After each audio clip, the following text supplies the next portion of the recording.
Hey everyone, welcome back to the channel. I'm so excited to share this reading with you today. We're diving deep into the truth about your twin flame journey, and this is a timeless love reading, so it's for whenever you're watching this. I just really want to create a safe space for us to explore these connections together. So this reading is all about uncovering some key aspects of your twin flame connection. We're going to be looking at the foundations, the harmony, the shadows, and ultimately, the higher purpose of this journey.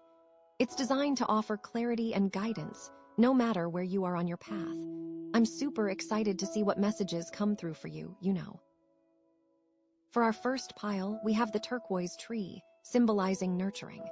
This pile is all about the roots of connection, like exploring the foundational bonds and ancestral influences that shape your twin flame dynamic.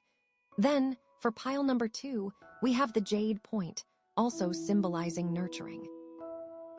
This one's focused on cultivating harmony, like discovering pathways to balance your individual growth with your shared destiny. Next up, for pile number 3, we have the Selenite Sun, which is all about grounding.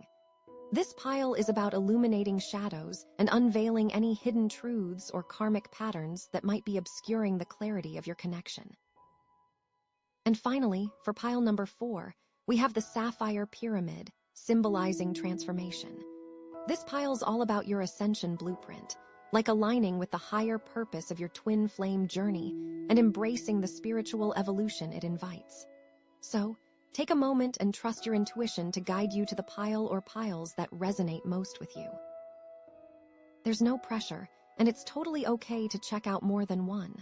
Close your eyes, take a deep breath, and make a wish for clarity and guidance on your twin flame journey. Okay, go ahead and choose, and let's get started. Hey there, beautiful soul. Welcome to your reading, pile number 2. You picked the turquoise tree, which is all about nurturing, and honestly, that's exactly what this reading is about. Nurturing the roots of your twin flame connection. We're diving deep into the foundational bonds and ancestral influences that are shaping this dynamic for you. So get ready to uncover some truths. Okay, so the first card we have here is the Wheel of Fortune. And oh my gosh, this is huge. This card, right off the bat, is telling me that things are about to change, like major shifts are coming your way. This isn't just some little tiny tweak in your journey, no. This is like the whole wheel is turning, baby. And you know what that means, right? Destiny is at play. With the Wheel of Fortune, there's this sense that things are finally moving after maybe feeling stuck for a long time, Like you've been putting in the work, you've been planting the seeds, and now the universe is like, okay, it's go time. This could mean a change in circumstances, a shift in perspective, or maybe even a reunion with your twin flame, who knows? It's like, think about it like this. You're on a roller coaster, right? You've been slowly climbing up, feeling all that anticipation, and now you're at the very top, about to plunge down into something totally new and exhilarating. A lot of times people are scared of the Wheel of Fortune card, but I think that is silly, because it is so powerful. And the thing with twin flame journeys is that they are never really smooth sailing, are they? There are always ups and downs, twists and turns, and the Wheel of Fortune really embodies that chaotic energy. But it also reminds us that everything is cyclical. What goes up must come down, but what goes down must also come up, It is a powerful cycle. This card is also about luck and chance, but it's not just random luck, it's more like karmic luck. Like you are reaping what you sow, baby. All that hard work you've been doing on yourself, all those lessons you've been learning, they're all about to pay off in a big way. It's like the universe is saying, okay, you've proven yourself, you're ready for the next level. So exciting. I feel like, for some of you, this could be a sign that you're about to meet your twin flame for the first time, or maybe reconnect with them after a period of separation. And for others, this could be a sign that you're about to move into a new phase of your relationship, maybe taking it to the next level.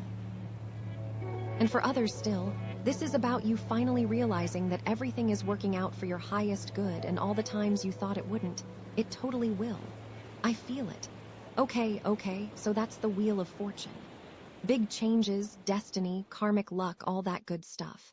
But now, let's move on to the next card, which is the Knight of Swords. And this is where things get really interesting, you guys. The Knight of Swords is like, okay, the wheel is turning, let's go. There is no time for messing around, okay? It's time to take action, to be decisive, and to charge forward with confidence. So good. This knight is all about intellect and strategy. He's not just rushing in blindly, he's got a plan and he's executing it with precision. He's like a laser beam, focused on his goal, and nothing is going to stand in his way. He is so determined. He is not going to let anyone get in his way. He is so strong. He is going to keep moving forward. Now, the thing about the Knight of Swords is that he can sometimes be a little bit reckless, a little bit impulsive. He's so eager to get things done that he might not always think things through completely. But the key here is to balance that fiery energy with a cool head and a clear mind. So, with the Wheel of Fortune bringing all these changes your way, the Knight of Swords is telling you that you need to be proactive. You can't just sit back and wait for things to happen. You need to take control of your destiny and make things happen for yourself. You know, what is destiny without us, seriously? This could mean speaking your truth, setting boundaries, or making a bold move in your career or your relationship. Whatever it is, the universe is urging you to step into your power and go for it. It is the time. Think of it like this. The Wheel of Fortune has opened up a door of opportunity, and the Knight of Swords is giving you the courage and the drive to walk through it. But you have to be willing to take that first step, you know? You have to be willing to put yourself out there and take a risk. It is all about you. And remember, this is a twin flame journey, so the actions you take are not just about you, they're also about your connection with your twin flame. This could mean having a difficult conversation, forgiving past hurts, or committing to a deeper level of intimacy. Ooh, this all makes so much sense, right? The Knight of Swords is also about cutting through illusions and seeing things as they really are. In twin flame relationships, there can be a lot of drama and confusion, a lot of back and forth, push and pull. But this card is telling you to get clear about what you want and what you need, and to communicate that clearly to your twin flame. It is your time. You are powerful. Don't be afraid to be direct and honest, even if it's uncomfortable. The truth will set you free, both individually and as a couple. You know, I feel that so much right now. Okay, so we've got the Wheel of Fortune bringing change, the Knight of Swords taking action. Now let's bring in the final card, which is Justice. And oh my gosh, this card is so powerful, you guys. Justice is all about balance, fairness, and karmic resolution. It's about getting what you deserve, both good and bad. With justice in the mix, this reading is telling me that the changes brought about by the Wheel of Fortune and the actions taken by the Knight of Swords are all leading towards a greater sense of equilibrium in your life and in your twin flame connection. It's like the universe is trying to restore balance after a period of imbalance. This card is also about accountability and responsibility. It's about taking ownership of your actions and their consequences. If you've been doing the work, if you've been living in alignment with your truth, then you can expect to be rewarded. But if you've been slacking off, or if you've been engaging in negative behaviors, then you might have to face the music. The thing about justice is that it's not always what we want it to be. Sometimes it can be harsh and unforgiving, but it's always fair, even if it doesn't feel like it at the time. It is always fair. You will find balance here. In the context of a twin flame journey, justice can represent the need for both partners to take responsibility for their roles in the relationship. It's about acknowledging past mistakes, forgiving each other, and moving forward with a renewed commitment to fairness and equality. This could also mean resolving karmic debts from past lives. Twin flame relationships are often characterized by intense karmic connections, and justice is telling you that it's time to clear those debts and create a clean slate. It's time to move on. Think of it like this. The Wheel of Fortune has set things in motion, the Knight of Swords has taken action, and justice is ensuring that the outcome is fair and balanced for everyone involved. It's like the universe is saying, okay, you've played your part, now let me do mine. But remember, justice is not just about external circumstances, it's also about internal alignment. It's about living in integrity with your values and your beliefs. When you're true to yourself, you attract justice into your life. When you're not, you create imbalance. So with all three of these cards together, it's clear that you're on the cusp of some major changes in your twin flame journey. The Wheel of Fortune is bringing opportunities. The Knight of Swords is urging you to take action, and Justice is ensuring that the outcome is fair and balanced. But remember, the key to navigating these changes successfully is to stay grounded, to stay true to yourself, and to trust in the process. Trust that the universe has your back, and that everything is working out for your highest good. And that turquoise tree crystal that you picked, that's all about nurturing those roots, remember? It's about staying connected to your foundation, to your values, and to your intuition. Even amidst all the chaos and change, you have a source of strength and wisdom within you that is always there for you. So embrace the changes, take action with courage and integrity, and trust that justice will prevail. You've got this. You really, really do. Okay, let's move on and see what else the cards have in store for you, because I'm just getting started. I am so excited for you. I really am. Okay, so we've got all that amazing energy with the Wheel of Fortune, the Knight of Swords, and Justice, and now we pull the Five of Wands. Okay, so this is definitely throwing a little bit of a curveball, isn't it? We had all this forward momentum, this sense of things falling into place, but the Five of Wands is like, hold on a second, not so fast. This card is all about conflict, competition, disagreements. It's like suddenly there are all these different energies clashing, and everyone's fighting for their own way. But don't panic, okay? Don't panic. This isn't necessarily a bad thing. In fact, it can actually be a really important part of the process, especially on a twin flame journey. It can be very powerful if you let it. It's not always easy, but it is really important. See, with the Wheel of Fortune bringing all these changes, the Knight of Swords pushing you to take action, and Justice ensuring that everything is fair and balanced, the Five of Wands is showing us that there's going to be some friction along the way. It's like, you can't just expect everything to magically align perfectly, There's going to be some resistance, some challenges, some moments where you and your twin flame just don't see eye to eye. And that's okay. That's totally normal. What's important is how you handle those conflicts. So important. Now, the Five of Wands can represent a couple of different things in the context of your twin flame journey. First, it can indicate internal conflict. This could be a struggle within yourself, like you're torn between two different desires or two different beliefs. Maybe you're feeling pulled in opposite directions, or maybe you're just having a hard time making a decision. It's like there's a battle raging inside of you, and you don't know which way to turn. And sometimes, I think that can be the hardest battle of all. It really, really can. Especially with twin flames.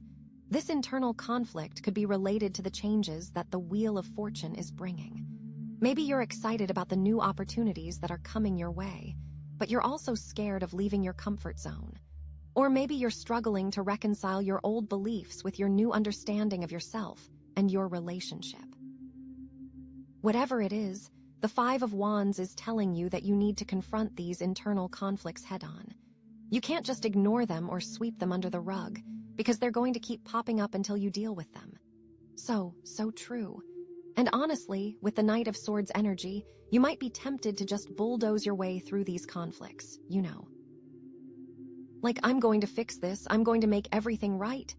But the Five of Wands is reminding you that sometimes, the best approach is not to fight, but to understand. To take a step back, to listen to all the different voices within you, and to try to find some common ground. It is a chance for you to take a breath. It really, really is.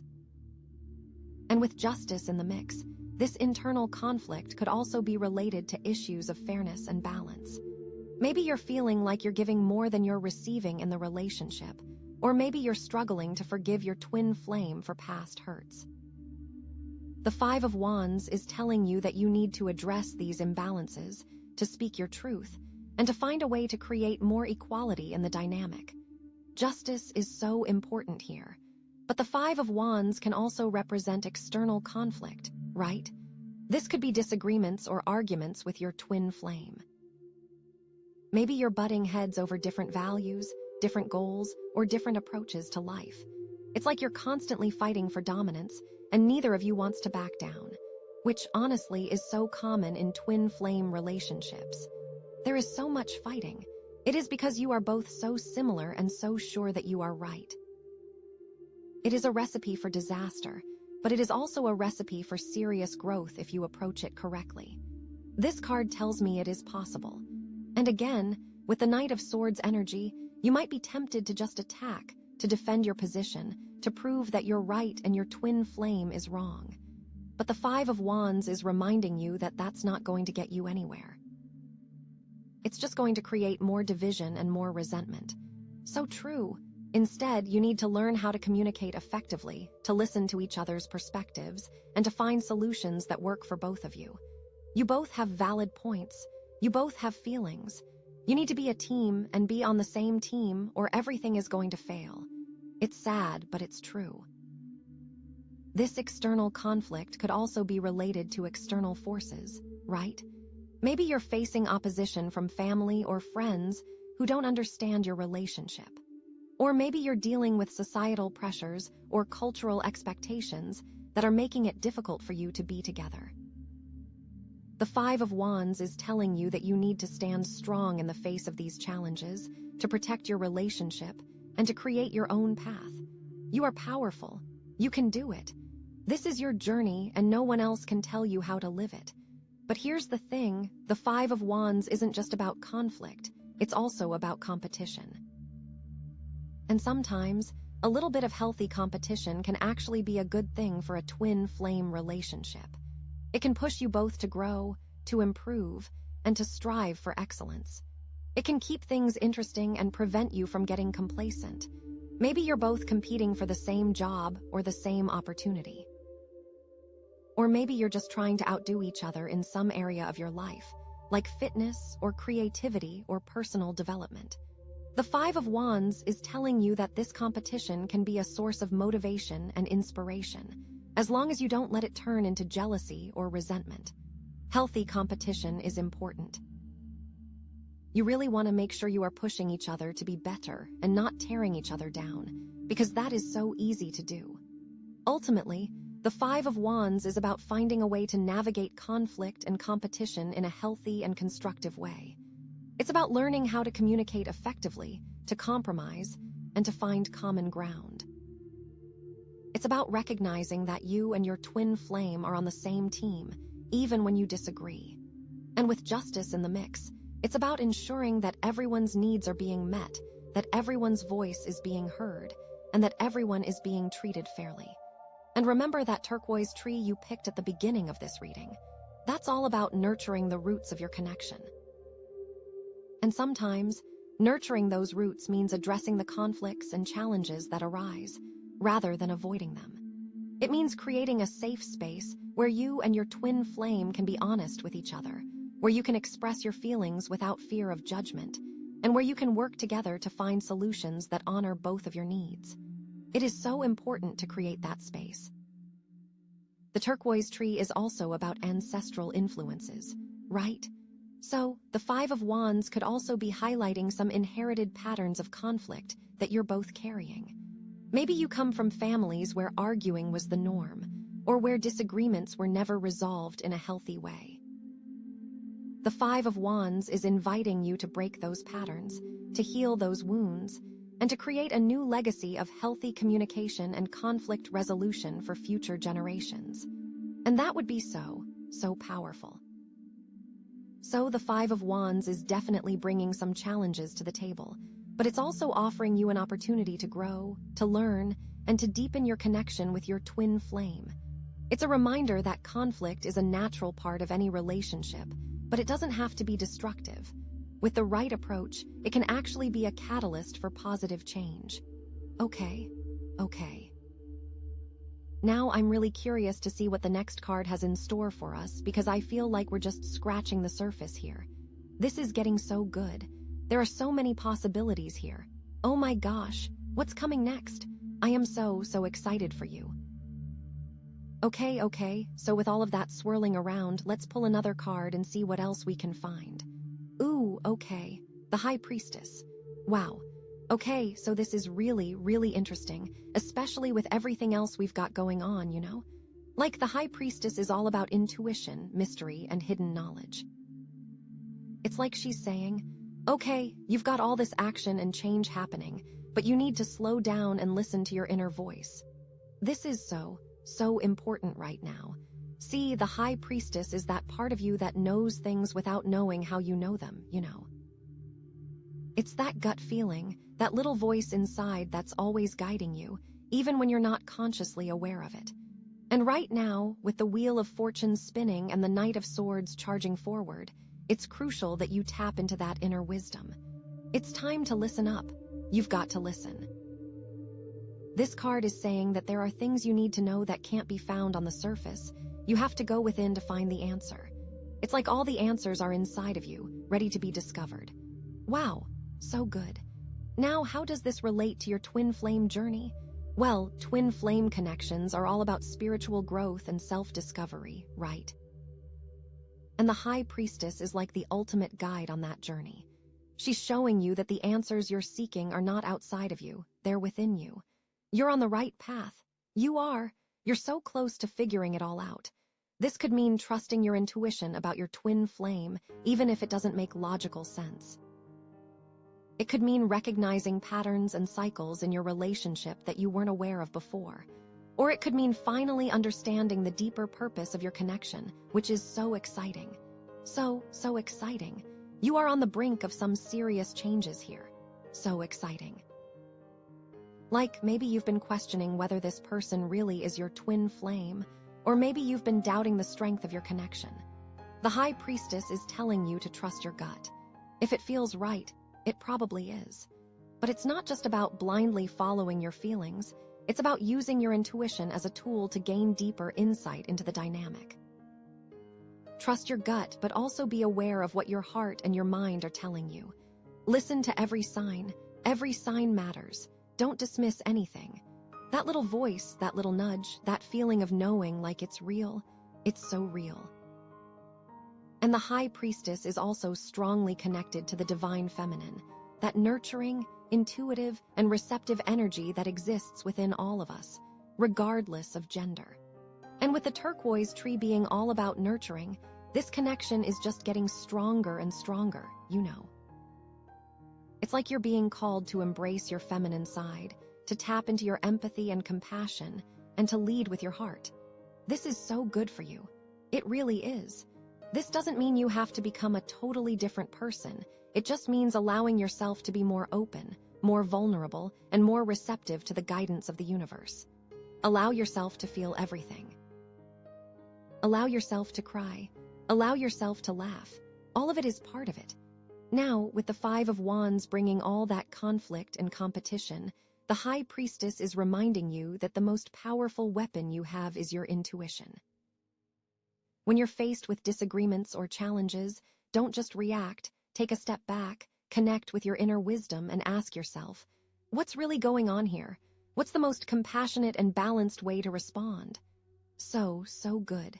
She also wants you to remember that not every battle needs to be fought, you know. Sometimes the best thing you can do is to simply walk away and conserve your energy for something more important. You don't have to be right all the time. You don't have to prove yourself to anyone. And remember justice. That card is all about fairness and balance. The High Priestess is saying that you need to trust your intuition to guide you towards those things. If something feels unfair or unbalanced, it probably is. And it's your responsibility to speak up and advocate for what's right, both for yourself and for your twin flame. You deserve all the good things, all of them. Never forget that. Now, the High Priestess is also associated with secrets and mysteries. She's the guardian of the subconscious mind, the keeper of hidden truths. And this could mean that there are things about your twin flame journey that you're not yet aware of. This is getting really interesting. There could be hidden agendas, past traumas, or karmic patterns that are influencing your relationship in ways you don't understand. It can be really scary, right? I get that. This doesn't mean that you should become paranoid or suspicious, but it does mean that you should be open to the possibility that there's more to the story than meets the eye. Wow. It is all so powerful. Maybe there are things your twin flame isn't telling you, or maybe there are things they don't even know about themselves. The High Priestess is encouraging you to be patient, to observe, and to trust that the truth will eventually be revealed. Oh, I feel chills. I feel so much excitement for you right now. In the meantime, focus on your own inner work, on healing your own wounds, and on becoming the best version of yourself. Because when you do that, you attract clarity and truth into your life. You do. I know that you do. And going back to that turquoise tree, remember we talked about ancestral influences. The High Priestess is deeply connected to that too, you know? She's showing us that the secrets and mysteries of your twin flame journey might be rooted in your family history. Wow, this is going deep. There could be patterns of behavior, relationship dynamics, or even unresolved traumas that have been passed down through generations. It can be a lot to think about, I know. The High Priestess is inviting you to explore those ancestral roots, to uncover any hidden patterns, and to heal any wounds that might be affecting your relationship. This could involve talking to family members, researching your genealogy, or even working with a therapist or energy healer to clear ancestral baggage. So good. And with the Wheel of Fortune bringing all those changes, the High Priestess is reminding you that the only constant is change. Things are always evolving, always shifting, always transforming. And the key to navigating those changes successfully is to stay connected to your intuition, to trust your inner guidance, and to embrace the unknown. Trust that you know what to do. Don't be afraid to step into the darkness, because that's where the greatest treasures are hidden. The darkness is just a part of it, and you will come out stronger on the other side. This journey is for you. You were made to be on this journey. Now, I know this might all sound a little bit overwhelming, especially with all the conflict and competition we saw earlier. But the High Priestess is here to reassure you that you're not alone. You have a powerful source of wisdom and guidance within you, and you have the support of the universe to help you along the way. Isn't that so great?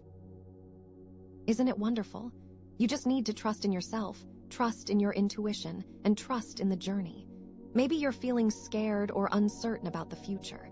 Maybe you're worried that you're not strong enough to handle all the challenges that are coming your way. The High Priestess is telling you that you are stronger than you think. You have all the resources you need within you to overcome any obstacle and to create a beautiful and fulfilling relationship with your twin flame. She believes in you. I believe in you. So take a deep breath, connect with your inner wisdom, and trust that everything is unfolding exactly as it should. Wow. Oh my gosh, this is just so powerful. I can't wait to see what the final card has in store for us. Are you ready? Because I definitely am. I am so ready. Okay, so with all of that swirling around, we've got the High Priestess, and now we have the Five of Pentacles. Ouch. Okay, so this is definitely, a card that can feel a little bit harsh, right? It's not the most fun card to pull, I'm not gonna lie. It's like after all that amazing, powerful energy, we're suddenly faced with this feeling of being left out in the cold. But don't freak out, okay? It's not as bad as it seems. It really isn't. This card is all about feeling isolated, feeling abandoned, feeling like you're lacking something essential. But it can also be a powerful invitation to find strength and support where you least expect it. See, the thing is, with the Wheel of Fortune bringing all those changes and the Knight of Swords pushing you to take action, and Justice ensuring everything is fair, and the Five of Wands bringing conflict, and the High Priestess telling you to trust your intuition, the Five of Pentacles is like, okay, but what if you still feel like you're not enough? What if you still feel like you're lacking something important? It's like all of that good stuff is happening, but you're still struggling with these deep-seated insecurities, you know? It's okay. It really is okay. We all go through it. Now, the Five of Pentacles can represent a lot of different things. On a very practical level, it can sometimes indicate financial hardship or material lack. Maybe you're going through a tough time at work, or maybe you're worried about money, or maybe you just feel like you don't have enough resources to meet your needs. This can be hard. It really can be. But it's important to remember that this is just a temporary situation. It's not going to last forever, okay? You have the strength to get through it. And honestly, sometimes these challenges can actually be blessings in disguise, because they force you to get creative, to find new solutions, and to appreciate what you already have. You know, but more often than not, the Five of Pentacles is about feeling emotionally or spiritually bankrupt. It's about feeling like you're disconnected from your source of love and support, like you're all alone in the world. Maybe you've been through a difficult breakup, or maybe you've lost someone close to you, or maybe you just feel like you don't belong anywhere. This feeling of isolation can be so painful, so debilitating. It can make it hard to get out of bed in the morning, to connect with other people, or even to believe in yourself. You know, it's like you're wandering through a cold, dark night with no shelter and no hope. And in the context of your twin flame journey, the Five of Pentacles can be especially challenging.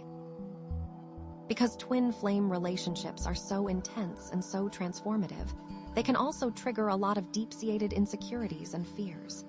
Maybe you're afraid that you're not good enough for your twin flame, or maybe you're worried that they're going to abandon you, or maybe you just don't feel worthy of such an amazing connection. These fears can be so loud. They really can be. And they can make it really hard to trust the process and to open yourself up to love. Maybe you're feeling like your twin flame is the only person who can truly understand you, and if you lose them, you'll be all alone. Or maybe you're feeling like you have to be perfect in order to keep them, and that's just an impossible standard to meet. It's so much pressure. It really is so much pressure. The Five of Pentacles is reminding you that your worth is not dependent on your relationship status or on your twin flame's approval. You are worthy of love and belonging, just as you are. You really, really are. And with the High Priestess in the mix, this card is also urging you to look within for the answers. The feeling of lack is often a reflection of an internal belief. Is there a part of you that believes you are undeserving, that you are not good enough? It's time to challenge those beliefs. It is your time. Where did they come from? Are they really true? The High Priestess is whispering that the answers are within you, that you have the power to change your perspective and to heal those wounds. So, what can you do to overcome this feeling of lack and isolation? Well, the first thing is to acknowledge your feelings, okay? Don't try to suppress them or pretend they're not there. It's okay to feel sad, it's okay to feel lonely, it's okay to feel scared. Allow yourself to feel those emotions fully without judgment. It's really important. Because when you try to push them down, they just come back stronger. You know, let it all out. The next thing is to reach out for support. You don't have to go through this alone. There are people who care about you, people who want to help you, people who will listen without judgment. Talk to a friend, a family member, a therapist, or even an online community. Sharing your feelings with others can be incredibly healing. I know it can be scary, but it is so important to ask for help. Don't be afraid to be vulnerable. You are not a burden. You are loved. And remember that turquoise tree you picked at the beginning of this reading. That's all about nurturing the roots of your connection. And right now, those roots might be feeling a little bit shaky, a little bit weak. The Five of Pentacles is inviting you to nourish those roots, to strengthen your foundation, and to reconnect with your sense of self-worth. How can you nurture yourself? How can you show yourself love and compassion? What makes you feel grounded and secure? Maybe it's spending time in nature. Maybe it's practicing yoga or meditation. Maybe it's creating art or listening to music. Maybe it's just taking a long, hot bath. Whatever it is, make time for self-care. You deserve it. And with the ancestral influences that the turquoise tree represents, the Five of Pentacles could also be highlighting some inherited patterns of feeling unworthy or unsupported. Maybe you come from a family where it was hard to ask for help, or where emotional needs were not met. The Five of Pentacles is inviting you to break those patterns, to heal those wounds, and to create a new legacy of self-love and support for future generations. It is your time. You are ready. The Wheel of Fortune is still spinning, change is still happening, but now it's about changing your inner landscape. It's about shifting your perspective from lack to abundance, from fear to love, from isolation to connection. The Knight of Swords is still urging you to take action, but now it's about taking action on your own behalf.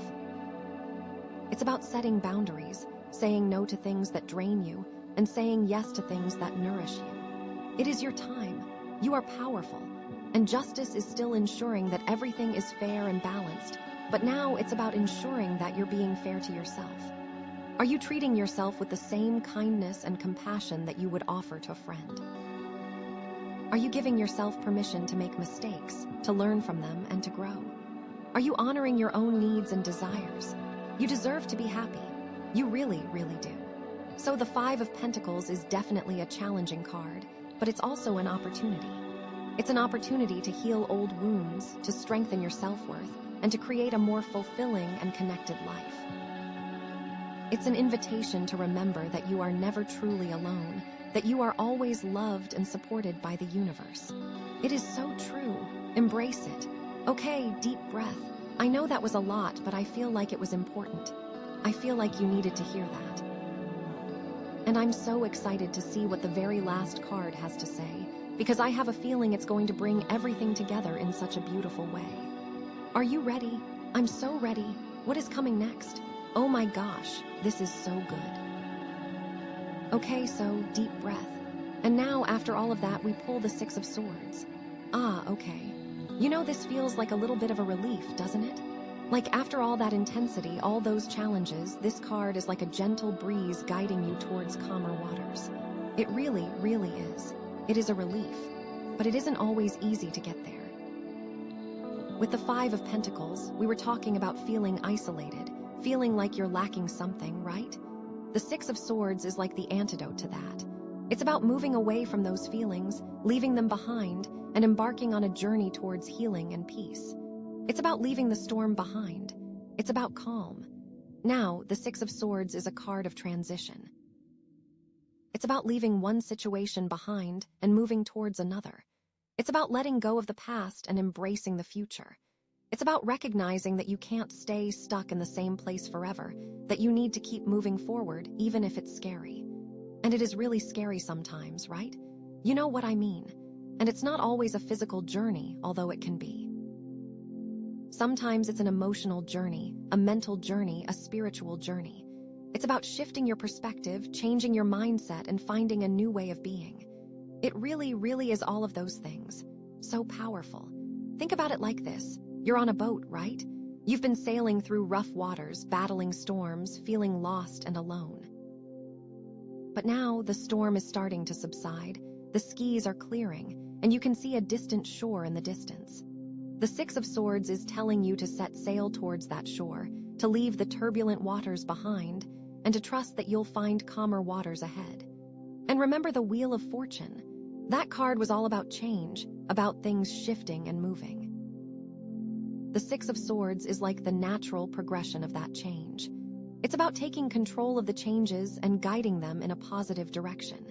It's like the wheel has turned, and now you're actively steering your own course.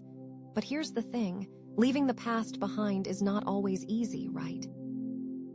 It can be hard to let go of old habits, old beliefs, old relationships, even if they're not serving you anymore.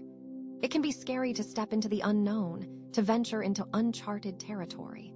But the Six of Swords is reminding you that you're not alone on this journey. You have the strength, the courage, and the resources you need to navigate these transitions successfully. And remember the Knight of Swords. That card was all about taking action, being decisive, and charging forward with confidence. The Six of Swords is like a more mellow version of that energy. It's about taking action, but in a more thoughtful, deliberate way. It's about assessing the situation, making a plan, and then moving forward with intention. It is your time, so powerful. The Six of Swords is also about seeking help and support along the way. It's about recognizing that you don't have to do it all alone, that it's okay to ask for assistance when you need it. Maybe you need to lean on your friends and family. Maybe you need to seek guidance from a therapist or a counselor. Or maybe you just need to connect with a supportive online community. Whatever it is, don't be afraid to reach out and ask for help. People care about you. They really, really do. And you deserve support. And with justice in the mix, this card is also about finding fairness and balance in your life. Maybe you've been feeling like things have been unfair lately, like you've been carrying too much of a burden. The Six of Swords is telling you that it's time to redistribute that weight, to let go of what's not yours, and to create more equilibrium in your life. Now, in the context of your twin flame journey, the Six of Swords can represent a period of separation. Twin flame relationships are often characterized by intense periods of connection and separation, right? It can be so hard. It is supposed to bring you closer, but sometimes it feels like it is pushing you apart, right? This card could be indicating that you and your twin flame are currently in a period of separation, either physical or emotional. And this separation could be necessary for both of you to heal, to grow, and to evolve as individuals. It's like you both need some time apart to work on yourselves before you can come back together in a stronger, healthier way. And with the Five of Wands bringing all that conflict and competition, the Six of Swords can also represent a desire to escape the drama. Maybe you've been feeling overwhelmed by the constant ups and downs of the relationship, the arguments, the misunderstandings. This card is telling you that it's okay to take a break, to step back, and to create some space for yourself. It is so important. It doesn't mean that you're giving up on the relationship. It just means that you need some time to recharge your batteries and to regain your perspective.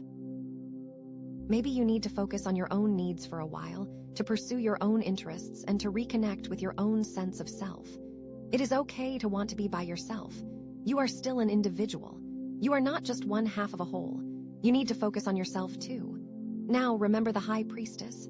That card was all about intuition, mystery, and hidden knowledge. The Six of Swords is like a journey into the unknown, a journey into the depths of your own subconscious mind. As you leave the past behind and embark on this new chapter, the High Priestess is urging you to trust your intuition, to listen to your inner voice, and to be open to new insights and understandings. Maybe you're not sure where you're going. Maybe you don't have all the answers, but the High Priestess is reminding you that you have everything you need within you to navigate this journey successfully. And going back to the Five of Pentacles, the Six of Swords is like a lifeline thrown to you in the midst of your isolation. It's a reminder that you're not alone, that there is hope, and that you can find your way back to a place of connection and belonging. The universe is looking out for you. It really, really is. This card is urging you to be kind to yourself, to be patient with yourself, and to trust that you're on the right path. It's about recognizing that healing is a process, not a destination. There will be ups and downs, twists and turns along the way, but as long as you keep moving forward, you'll eventually reach calmer waters. And remember that turquoise tree. That's all about nurturing the roots of your connection, right? Even though you might be physically or emotionally separated from your twin flame, the Six of Swords is telling you that it's important to continue nurturing those roots. How can you continue to show love and support, even from a distance? How can you maintain a sense of connection, even when you're not together? It's about sending positive energy, practicing forgiveness, and trusting that the universe is working to bring you back together at the right time. It is all about timing, right? The turquoise tree is also about ancestral influences, and the Six of Swords could be highlighting a need to break free from old family patterns that are no longer serving you. Maybe you come from a family where it was hard to express emotions, or where communication was difficult. This card is inviting you to create a new legacy of healthy communication and emotional expression. It is your chance. You are powerful. It is your time. Okay, so the Six of Swords is all about moving forward, healing, and finding peace after a difficult time. It's about leaving behind old beliefs and patterns that no longer serve you and embracing a brighter future. It's about trusting the journey, seeking support, and nurturing the roots of your connection. It's a gentle reminder that you're not alone and that you have everything you need within you to navigate these transitions successfully. The universe is on your side. You are never alone. Okay, I know it is a lot. Now I'm just so excited to see what the next card has in store for us because I feel like we're just starting to scratch the surface here. There is so much to discover. There are so many new things here. Oh my gosh, are you ready to pull the final card? Because I definitely am. This is getting so good. I am so ready for the next card. Let's see what is coming next. Okay, so this is it, you guys, the final card. After all of that, after all those twists and turns, all those ups and downs, we have the Hermit. And oh my gosh, I feel like this card is just the perfect way to bring everything together, you know? It's like, after all that chaos and change, after all that action and conflict, it's time to just breathe. It's time to go within. It's time to find your center. It is, you know. The Hermit is all about introspection, solitude, and seeking wisdom from within. It's about stepping away from the external world and turning your attention inward. It's about finding answers not in other people or in external circumstances, but in your own heart and your own soul.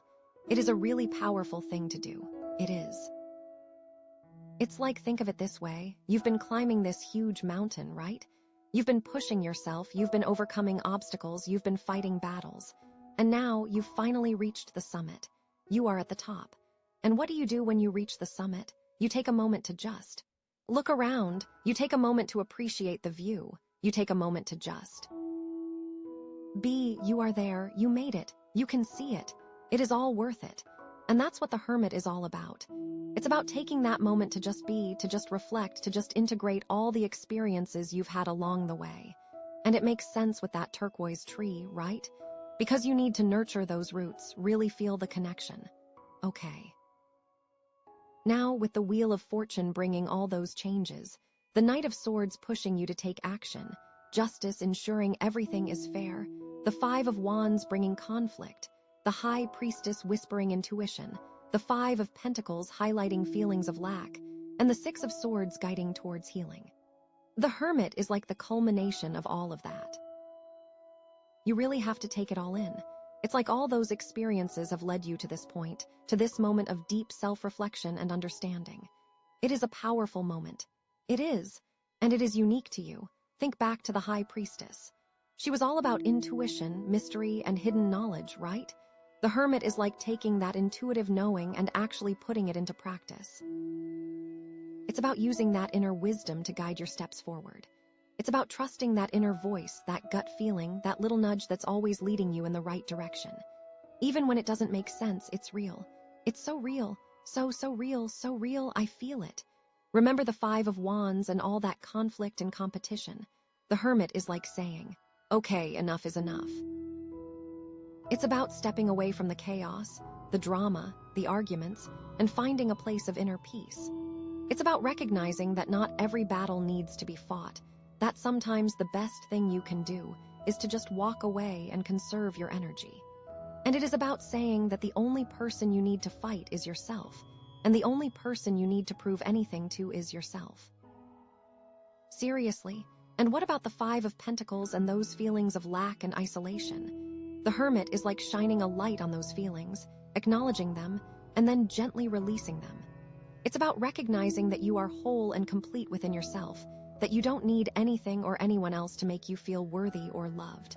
That has to come from inside of you. Seriously. You know, so true. It really is. It is all about you. All about you. Now, with the Knight of Swords pushing you to take action, the Hermit is like saying, hold on a second. Before you go charging forward, let's take a moment to reflect. Let's make sure you're moving in the right direction. Let's make sure you're aligned with your highest self. And it's about saying that before you can truly help anyone else, you need to help yourself. You can't pour from an empty cup, right? You need to fill yourself up first. That's so important to remember. And with justice ensuring everything is fair and balanced, the Hermit is like saying, okay, but what does fairness and balance mean to you? What are your values? What are your beliefs? What's truly important to you? It's about aligning your actions with your inner truth so that you can create a life that feels authentic and meaningful. So meaningful. It makes me so excited for you. It really does. Now, in the context of your twin flame journey, the Hermit is like saying that it's time to focus on your own individual growth. Twin flame relationships are all about mirroring each other, about challenging each other, about pushing each other to evolve.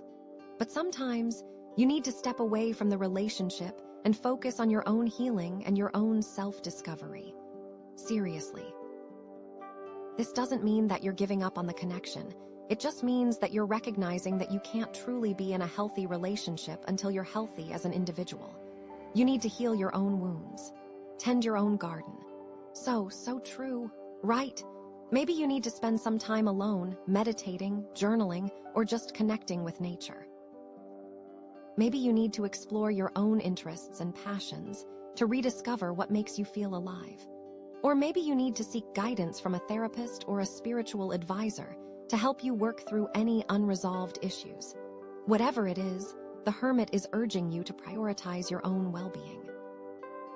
Because when you do that, you're not just benefiting yourself, you're also benefiting your twin flame connection. Everything is connected. And going back to that turquoise tree, the Hermit is like saying that it's time to really nurture those roots, to connect with your foundation, to remember who you are at your core. This could mean spending time with family, reconnecting with your cultural heritage, or just reflecting on your past experiences. Now is the time. The Hermit is also connected to ancestral influences, and this could mean that you need to explore your family history to uncover any hidden patterns or unresolved traumas that are affecting your life. Maybe there are certain beliefs or behaviors that have been passed down through generations that are no longer serving you. The Hermit is inviting you to break those patterns, to heal those wounds, and to create a new legacy for yourself and for future generations. It is for you. So, how can you embrace the Hermit energy in your own life? Well, the first thing is to schedule some time for solitude. This could be just a few minutes each day or a longer retreat once a month. Whatever works for you, make sure you're creating space for yourself to just be without any distractions. Turn off your phone, close your laptop, and just breathe. It's so important. It is so important. During this time, you can meditate, journal, read, or just sit in silence and observe your thoughts and feelings. The key is to be present in the moment, without judgment. Allow yourself to feel whatever you're feeling without trying to fix it or change it. Just let it be. It is good to feel. You are a feeling being. You can also use this time to connect with nature. Go for a walk in the woods, sit by the ocean, or just spend some time in your garden. Nature has a way of grounding us and reminding us of our connection to something larger than ourselves. Another way to embrace the Hermit energy is to practice self-care. Take care of your body, your mind, and your spirit. Eat healthy foods, get enough sleep, exercise regularly, and do things that bring you joy. This is all about you. You, it all comes back to you. And finally, don't be afraid to ask for help when you need it. The Hermit is not about being completely isolated from the world. It's about finding a balance between solitude and connection. It's okay to reach out to your friends, your family, or a therapist when you're struggling. You are not alone. You are surrounded by support. So the Hermit is all about introspection, solitude, and seeking wisdom from within. It's about stepping away from the chaos of the world and finding a place of inner peace. It's about focusing on your own individual growth and healing so that you can be a stronger, healthier, and more authentic person. It is for you. So good. Now you need to embrace that, and everything will fall into place.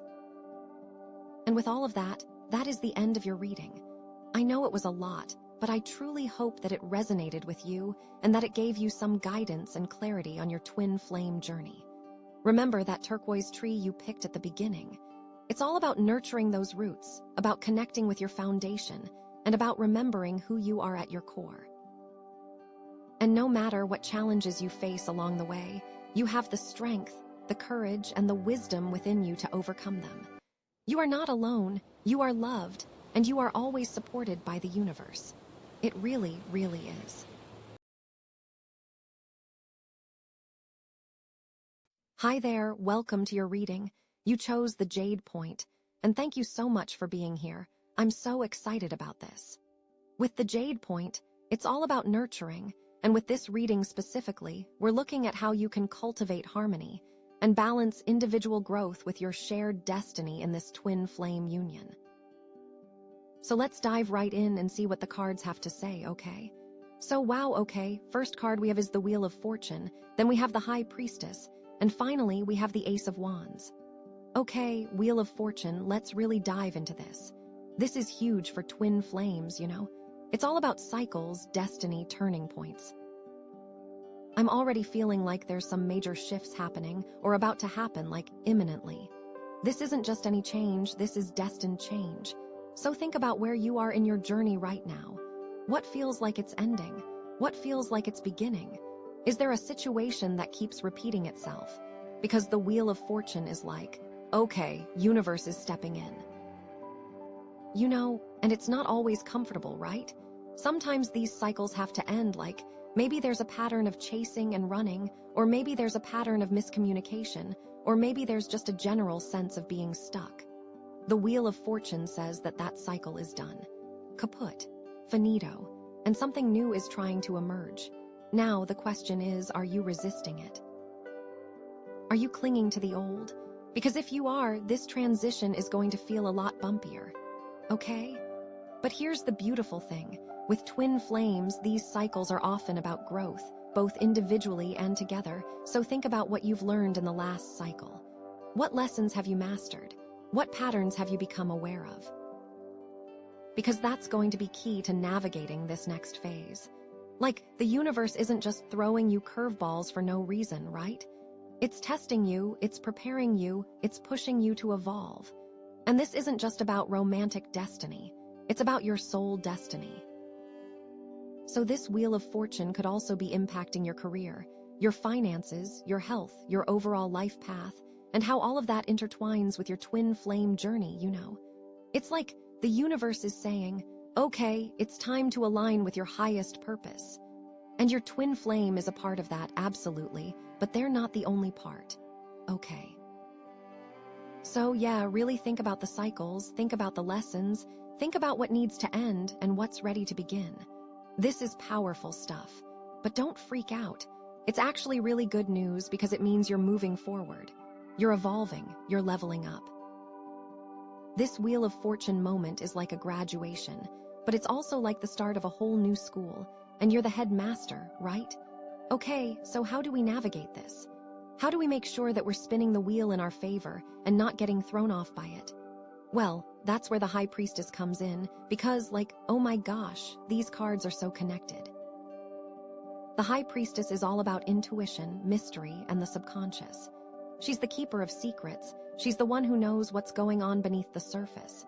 She's like your inner GPS, guiding you through this crazy, chaotic world. So, you know, with the Wheel of Fortune bringing all this change, the High Priestess is saying, okay, slow down, tune in, listen to your inner voice. This is not the time to be making rash decisions. This is not the time to be relying solely on logic. This is the time to go within. Meditate, journal, spend time in nature, do whatever helps you connect with your intuition, because your intuition is going to give you the answers you need right now. It's going to show you which path to take, which opportunities to seize, and which pitfalls to avoid. Think about it like this. The Wheel of Fortune is spinning, right? It's fast, it's unpredictable. But the High Priestess is like the still point in the center of the wheel. She's calm, she's centered, she's grounded, and she can see the whole picture, even when everything else is swirling around. So, how does this relate to your twin flame journey? Well, maybe there are hidden truths that need to be revealed, you know. Maybe there are subconscious patterns that are sabotaging your connection. Maybe there are fears or insecurities that you haven't addressed. The High Priestess is urging you to bring these things to the surface, to acknowledge them, to heal them, because until you do, they're going to keep creating problems, okay? And it's not always easy, right? Sometimes the truth is painful, sometimes it's scary, but the High Priestess is also about courage. She's about trusting yourself, even when you don't know where you're going. She knows that you have the strength and the wisdom to handle whatever comes your way, and that you are being divinely guided always. So pay attention to your dreams, pay attention to synchronicities, pay attention to your gut feelings. These are all messages from the High Priestess, trying to guide you, and I really do think that these messages are going to be amplified during this Wheel of Fortune cycle. So, yeah, keep a dream journal. Really do it. Pay attention to the little things, because the universe is whispering to you right now, and you need to listen. And remember, this isn't just about your own intuition, it's also about your twin flame's intuition. So try to create space for open and honest communication, where you can both share your insights and your fears without judgment. Because sometimes your twin flame will see things that you can't see, and vice versa. Okay, so we've got the Wheel of Fortune bringing change, the High Priestess guiding us with intuition. What's next? Oh my gosh, the Ace of Wands. This is so exciting. The Ace of Wands is all about new beginnings, inspiration, and potential. It's like a spark of divine energy, igniting your passions and your creativity. It's the universe saying, okay, you've cleared out the old, you've tuned into your intuition, now it's time to create something new. So, what are you inspired to do? What projects are calling to you? What new adventures are you craving? Because this is the time to go for it. This is the time to take a leap of faith and trust that the universe has your back, you know. This isn't just any little idea, this is a divinely inspired idea, so it has the power to transform your life, okay? And it's not just about one thing. The Ace of Wands is about infinite possibilities. It's like a blank canvas, waiting for you to paint your masterpiece. So don't limit yourself. Don't be afraid to experiment. Don't be afraid to try new things. This is a time of exploration and discovery, so embrace the unknown and see where it leads you. Now, how does this relate to your twin flame journey? Well, maybe this Ace of Wands is about a new beginning in your relationship. Maybe it's about taking your connection to the next level. Maybe it's about creating something together, like a business, or a creative project, or even a family, you know. Or maybe it's about individual growth that ultimately benefits the relationship. Maybe you're inspired to pursue a new career path, or to develop a new skill, or to heal a past wound. And as you grow and evolve, your relationship will also grow and evolve. I really think that it's so important to remember that you're individuals, and you both need to be growing, and that's so important. But here's the thing, the Ace of Wands is also about action. It's not enough to just have the inspiration, you have to actually do something with it. You have to take that first step, even if it's scary, even if you don't know exactly where you're going. Because that first step is what's going to set the whole thing in motion, you know? So what's your first step? What's the one thing you can do today to move closer to your vision? Is it making a phone call? Is it writing an email? Is it doing some research? Is it just sitting down and brainstorming? Whatever it is, do it now. Don't wait. Don't procrastinate. The universe is giving you this incredible opportunity, so seize it. Okay, so we have this Wheel of Fortune, High Priestess, and Ace of Wands all together. I mean, this is like a recipe for massive transformation, right? It's like the universe is saying, okay, it's time to step into your power. It's time to create the life you've always dreamed of. And it's time to do it with your twin flame by your side, if that's aligned with your highest good. But here's the key. It's all about balance. It's about balancing destiny with intuition and inspiration with action. It's about balancing individual growth with the needs of the relationship. It's about trusting the universe, but also trusting yourself. Because the Wheel of Fortune can be unpredictable, right? It can throw you for a loop if you're not grounded. The High Priestess can be mysterious. She might give you answers that don't make sense at first. And the Ace of Wands can be overwhelming. It can feel like there are too many possibilities. So, how do you stay balanced? How do you navigate all this? Well, that's where the Jade point comes in with its nurturing energy. Remember that you are worthy of love, you are worthy of happiness, and you are worthy of creating a life that you love. Nurture yourself, be kind to yourself, and trust that you are exactly where you need to be. Because you are. And this whole twin flame journey is unfolding perfectly, even when it doesn't feel like it. And remember this reading theme, cultivate harmony, so beautiful. So, keep that in mind, and I cannot wait to pull the next card for you. Oh my goodness, okay, the Devil, wow, okay, this card can be a little intense, right? So, first of all, just breathe. It's not necessarily a bad thing, it just means there's some stuff we need to look at, okay? Don't freak out. It's going to be okay. So the Devil, right, it's all about, like, restrictions, limitations, things that are holding you back, maybe even unhealthy attachments, you know. So how does this connect to the Wheel of Fortune, the High Priestess, and the Ace of Wands?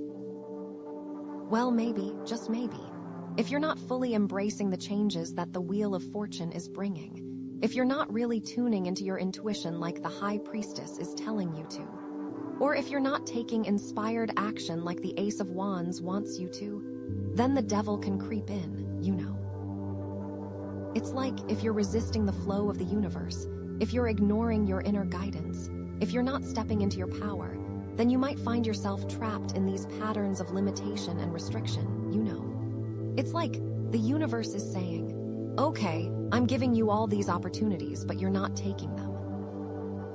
So now you're going to have to deal with the consequences.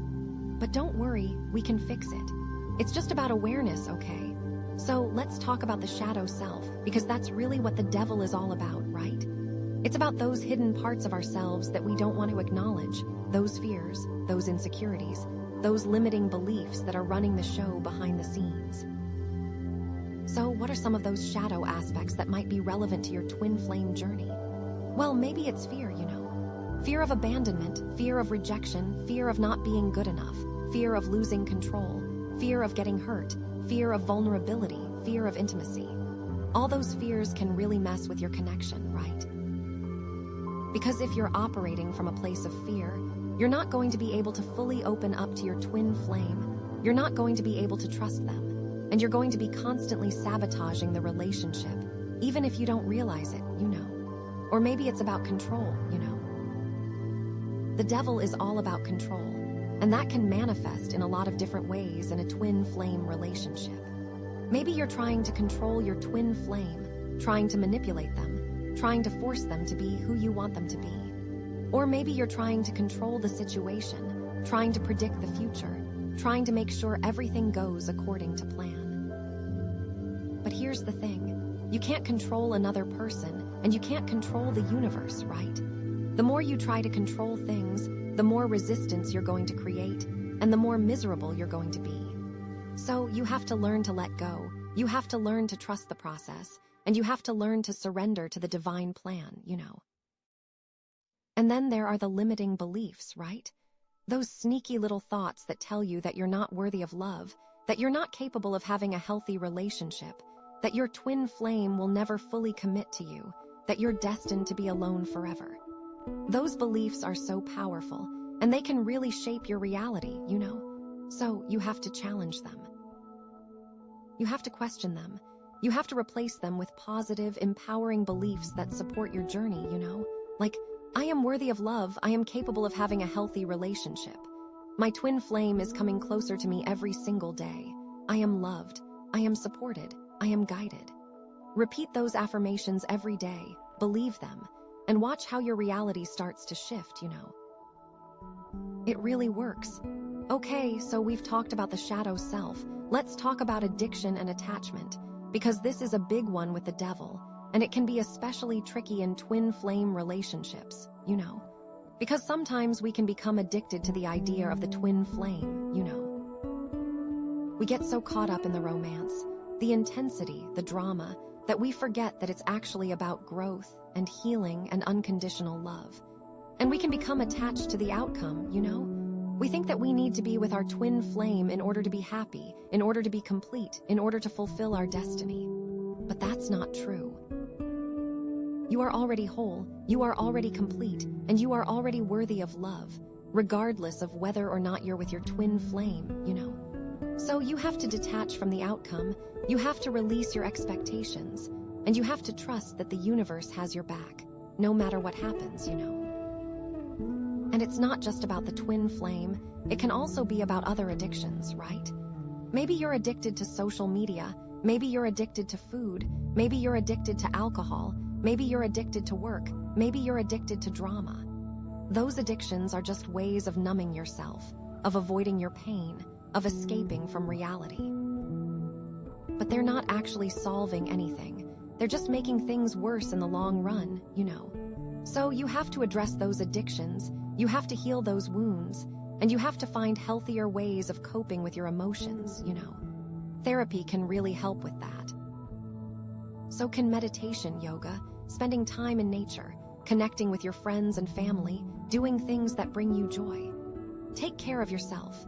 Now, let's talk about power dynamics, because the devil can also represent power imbalances in a relationship, you know. Maybe one person is more dominant, more controlling, more manipulative than the other. maybe one person is constantly giving, and the other person is constantly taking. Maybe there's a lot of jealousy, a lot of possessiveness, a lot of insecurity. Those power imbalances can create a lot of toxicity and resentment in a relationship, and they can really damage the connection, you know? So you have to be aware of those dynamics, and you have to address them. You have to communicate openly and honestly with your twin flame about your needs, your boundaries, and your expectations. And you have to be willing to compromise, to negotiate, and to find a way to create a more balanced and equitable relationship, you know. And it's not just about the relationship with your twin flame, it's also about your relationship with yourself, you know. Are you giving your power away to other people? Are you letting other people control you? Are you sacrificing your own needs and desires in order to please others? You have to reclaim your power. You have to stand up for yourself. You have to set healthy boundaries. And you have to prioritize your own well-being, you know. You are worthy of respect, you are worthy of love, and you are worthy of having your needs met. Don't ever forget that. So, how do we break free from these negative patterns? How do we escape from the devil's clutches? Well, the first step is awareness, right? You have to acknowledge that these patterns exist. You have to identify what they are, and you have to understand how they're affecting you and your relationship. And then, you have to make a conscious decision to change them, you know. You have to commit to breaking free from those limitations and restrictions, and you have to be willing to do the work, you know. It's not going to be easy, it's going to take time, it's going to take effort, but it's so worth it. And here's where the Jade point comes in, right? Remember, it's all about nurturing. So you have to nurture yourself. You have to be kind to yourself. You have to be compassionate to yourself. You have to forgive yourself for your mistakes, and you have to celebrate your successes, no matter how small they may seem. And you have to surround yourself with people who support you, who believe in you, and who lift you up, you know. Because you can't do it alone. You need a tribe. You need a support system. And you need to remember that you are loved, you are supported, and you are guided always. The universe is on your side, even when it doesn't feel like it. And you have the power to create the life you've always dreamed of, with or without your twin flame, you know? So believe in yourself, trust in yourself, and never give up on yourself. Okay, so the devil can be a tough card, but it's also a really important one, because it's showing you where you need to heal, where you need to grow, and where you need to reclaim your power. And I'm so excited to see what the next card has to say, because maybe it's going to give us some more clues about how to break free from these patterns, or maybe it's going to offer some guidance about how to navigate this tricky situation. I can't wait to find out. Okay, oh my gosh, the King of Cups. Wow, okay, this is so interesting. So after the devil, we get the King of Cups. That is actually really beautiful. So, like, the King of Cups, he's all about, like, emotional maturity, you know, compassion, balance, being in control of your emotions, but not in, like, a suppressive way, but in a healthy way, you know. So, like, think about it. With the Wheel of Fortune bringing all this change, and the High Priestess telling you to tune into your intuition, and the Ace of Wands sparking all these new beginnings, and then the devil coming in with all these restrictions and limitations, the King of Cups is like, okay, hold on, let's bring some emotional intelligence into this situation, right? Because without emotional intelligence, all that other stuff can just become overwhelming and chaotic, you know? So, how does this King of Cups connect to everything else we've seen so far? Well, I think he's the key, actually, to really navigating those tricky energies, you know? He's like the missing piece of the puzzle. He's the one who can help you to really integrate all these different aspects of your journey and find some inner peace and stability, you know. Because think about it, like the devil, right? He thrives on fear, insecurity, and limiting beliefs, like we were talking about. But the King of Cups, he's not afraid of his emotions, he embraces them, he understands them, and he uses them to guide him, you know. So he's the antidote to the devil in a way. He's like, okay, I see your shadow self, I acknowledge it, but I'm not going to let it control me. You know, so this is all about emotional balance, right? It's about finding that sweet spot between being too emotional and being too detached, you know? Because sometimes we can get so caught up in our feelings that we lose sight of reality. We make rash decisions, and we end up creating more problems for ourselves. But then, on the other hand, if we're too detached, if we're suppressing our emotions, if we're trying to be all logical and rational all the time, then we're not really living. We're not really connecting with ourselves or with other people. And we're definitely not tuning into that intuition the High Priestess wants us to hone, you know. So the King of Cups is saying, okay, let's find that middle ground, let's be compassionate, let's be understanding, but let's also be grounded and practical, you know? And I think this is especially important in twin flame relationships, because twin flame connections are so intense, right?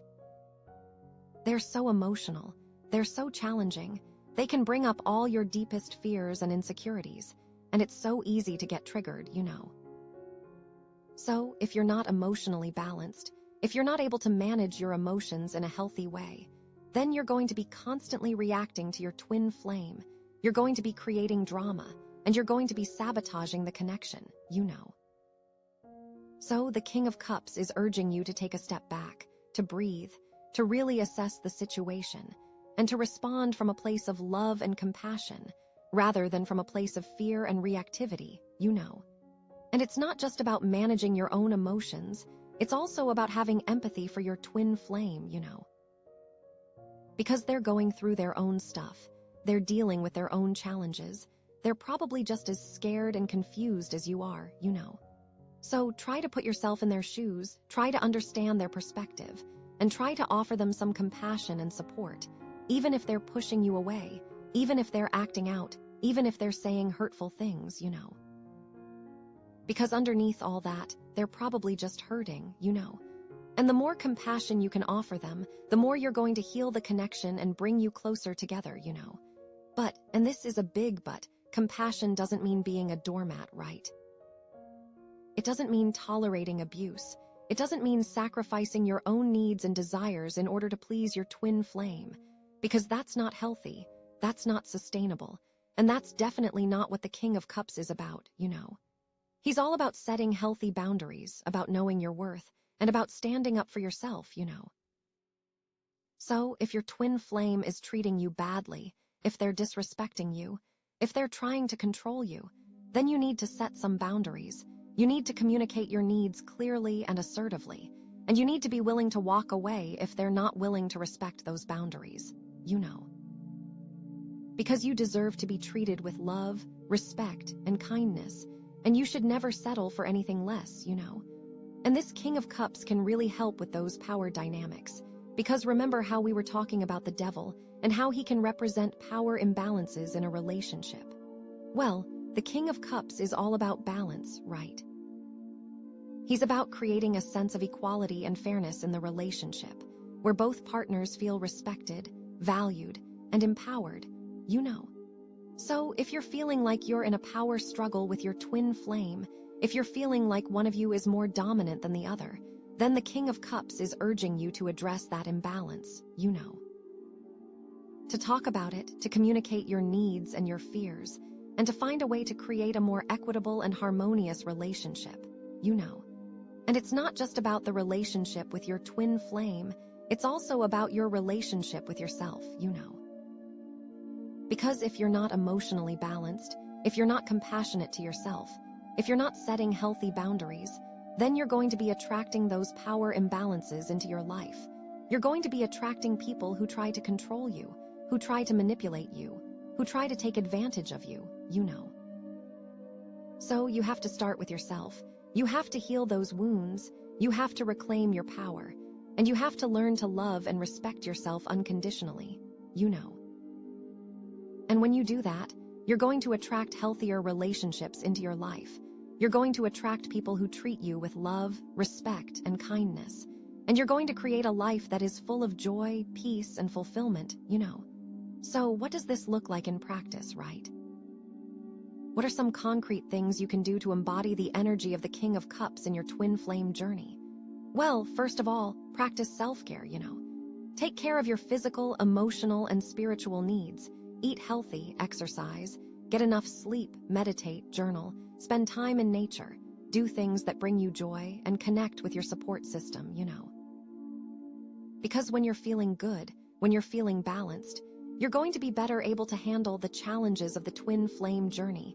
You're going to be better able to manage your emotions, and you're going to be better able to offer compassion and support to your twin flame, And then, practice mindfulness, Pay attention to your thoughts, your feelings, and your sensations without judgment, When you catch yourself getting triggered, when you catch yourself reacting from a place of fear or anger, take a deep breath, pause, and ask yourself, what's really going on here? What am I really feeling? What do I really need?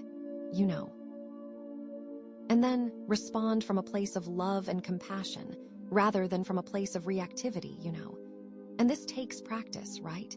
It's not going to happen overnight, but the more you practice, the easier it's going to become, and the more you're going to embody the energy of the King of Cups, And then, communicate openly and honestly with your twin flame, Share your feelings, your fears, your needs, and your desires without blame or judgment, Listen to their perspective, try to understand where they're coming from, and offer them your support, even if you don't agree with them, And be willing to compromise, to negotiate, and to find solutions that work for both of you, Because communication is key in any relationship, but it's especially important in twin flame relationships, because the connection is so intense, and the potential for misunderstanding is so high, And then, set healthy boundaries like we were talking about, Know your limits, know your worth, and be willing to say no to anything that doesn't feel good to you, Don't let your twin flame take advantage of you. Don't let them control you. And don't sacrifice your own needs and desires in order to please them, Because you deserve to be treated with love, respect, and kindness, and you should never settle for anything less, And setting boundaries is an act of self-love. It's a way of honoring yourself, and it's a way of creating a healthier and more balanced relationship, So the King of Cups is a really beautiful card. It's a card of emotional maturity, compassion, and balance, and it's a card that can really help you to navigate the challenges of the twin flame journey, He's urging you to take control of your emotions, to offer compassion to yourself and your twin flame, to set healthy boundaries, and to create a relationship that is based on love, respect, and equality, And when you do that, you're going to heal the connection. You're going to attract more joy, peace, and fulfillment into your life, and you're going to step into your power as a divine being, And I'm so excited to see what the final card has to say. Is it going to confirm that you're on the right path? Is it going to offer some more guidance about how to navigate this journey? Or is it going to throw another curveball at you? I have no idea, but I'm so excited to find out. I have such a good feeling about this, and I just know that you're going to create an amazing life, with or without your twin flame, You are so powerful, you are so loved, and you are so supported, and I just can't wait to see what the future holds for you. Okay, and oh my gosh, wow, the Tower. Okay, well, first, don't panic, okay? I know the Tower can look scary, it can feel scary, but honestly, after all those cards we've already pulled, this could be exactly what you need, okay? So, the Tower is all about sudden change, upheaval, destruction, right? But it's also about liberation and truth, and breaking free from old structures that just aren't serving you anymore. So, think of it like a necessary demolition, Sometimes you have to tear down the old to make way for the new, and that's what the Tower is here to do, okay? And this isn't just any little change, right? This is a major shake-up, a wake-up call from the universe. It's like the universe is saying, okay, enough is enough. We need to clear out this clutter, we need to break down these walls so you can finally step into your full potential. And I know it's not always comfortable, right?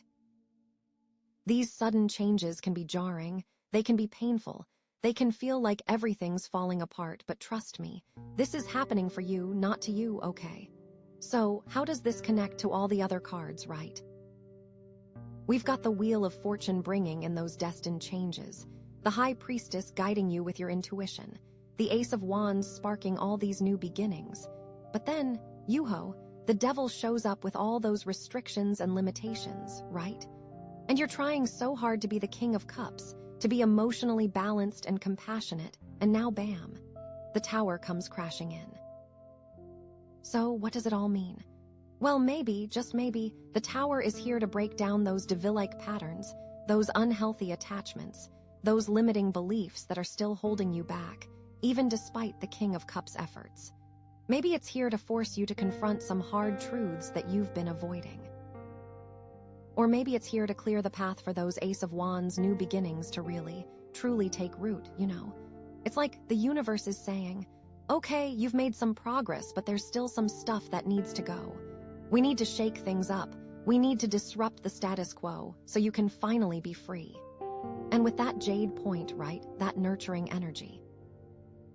This is all about being kind to yourself through these trials, like, you are supported. So, like, let's get real specific, right? How might this tower energy manifest in your twin flame journey? Well, it could look like a lot of different things, honestly. Maybe it's a sudden realization about your connection, like a truth bomb that shatters your illusions, you know. Maybe you realize that your twin flame isn't who you thought they were, or that the relationship isn't what you imagined it to be. Maybe there's some deception or betrayal that comes to light, something that just completely rocks your world, you know. Or maybe it's an external event that forces you apart, like a job change, or a relocation, or some kind of family crisis, you know. Something that just throws a wrench in your plans and makes it impossible to continue on the same path. And honestly, it could even be a breakup, you know. I know that's probably the last thing you want to hear, but sometimes the tower shows up to clear the way for something better, even if it doesn't feel like it at the time, you know. Maybe you need to separate in order to grow individually, to heal your wounds, to learn some important lessons, and then maybe, just maybe, you can come back together stronger and healthier. But there's no guarantee, right? And that's the hard part. The tower forces you to surrender to the unknown, to trust that the universe has a plan, even if you can't see it right now, you know. But here's the thing, even if it is a breakup, it doesn't mean it's the end of your twin flame journey, right? It just means that the relationship needs to evolve, to transform, to take on a new form, you know. And honestly, this could be what forces that King of Cups energy to really shine. Like, it's easy to be emotionally mature when things are going well, but can you keep that up when the world is collapsing around you? That's the real test, you know. Okay, so, like, what kind of destruction are we talking about here? What walls might be coming down? Well, maybe it's the wall of illusion, you know. That carefully constructed fantasy you've built up around your twin flame, that idealized version of the relationship that just isn't based in reality. The tower is here to shatter that illusion, to force you to see things as they really are, flaws and all, you know. Or maybe it's the wall of denial, that refusal to acknowledge the problems in the relationship, that tendency to sweep things under the rug and pretend everything's okay when it's not, you know. The tower is here to rip away that veil of denial and force you to confront the truth, no matter how painful it may be. It can also be the wall of codependency. Are you overly reliant on your twin flame for your happiness and self-worth? Are you sacrificing your own needs and desires in order to please them? The tower is here to break down that codependent dynamic and force you to stand on your own 2 feet, to reclaim your independence, and to remember that you are whole and complete, with or without your twin flame, you know. Or, wow, it could even be the wall of fear, right? All those anxieties and insecurities that are holding you back from fully opening up and trusting your twin flame. The tower is here to expose those fears, to bring them to the surface, so you can finally confront them and release them, you know. And this connects so deeply to the Jade point and its nurturing nature, right? This whole journey is about loving yourself, even through this potential chaos. And these walls, like, they aren't necessarily bad, right? They were probably built for a reason, to protect you from getting hurt, to keep you safe.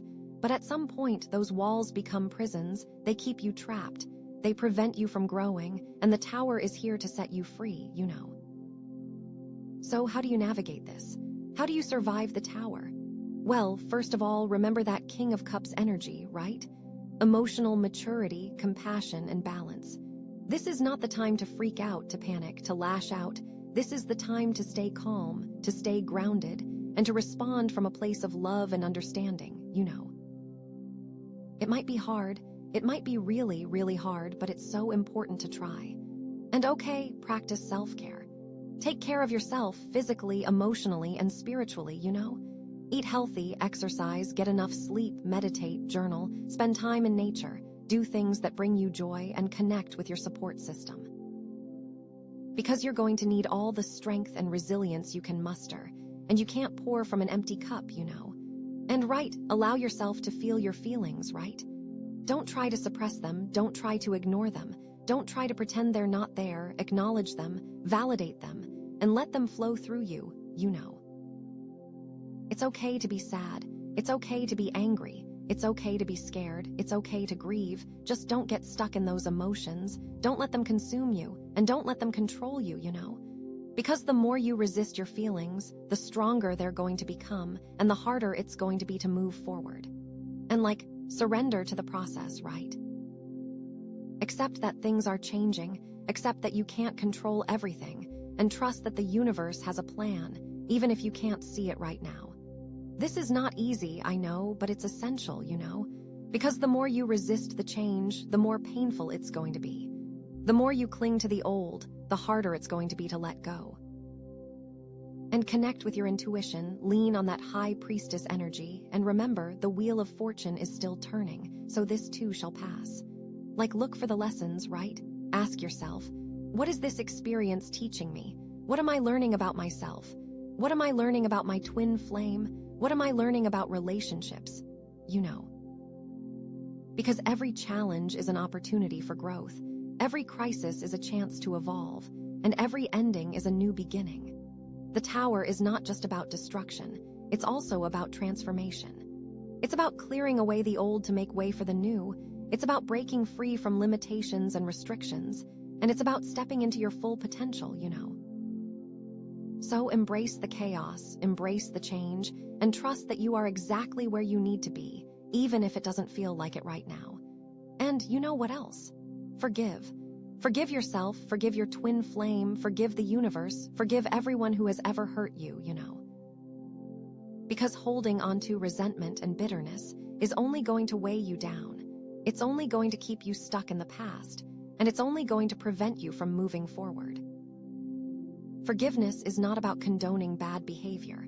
It's about releasing yourself from the burden of anger and pain. It's about freeing yourself to move on with your life. And it's about creating space for love and compassion, And honestly, with the Jade Point's nurturing energy, this forgiveness can be directed inward as well as outward.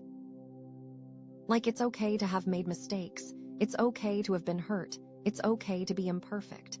You are human, and you are doing the best you can, and that's enough, So be kind to yourself, be patient with yourself, and trust that you are healing and growing every single day.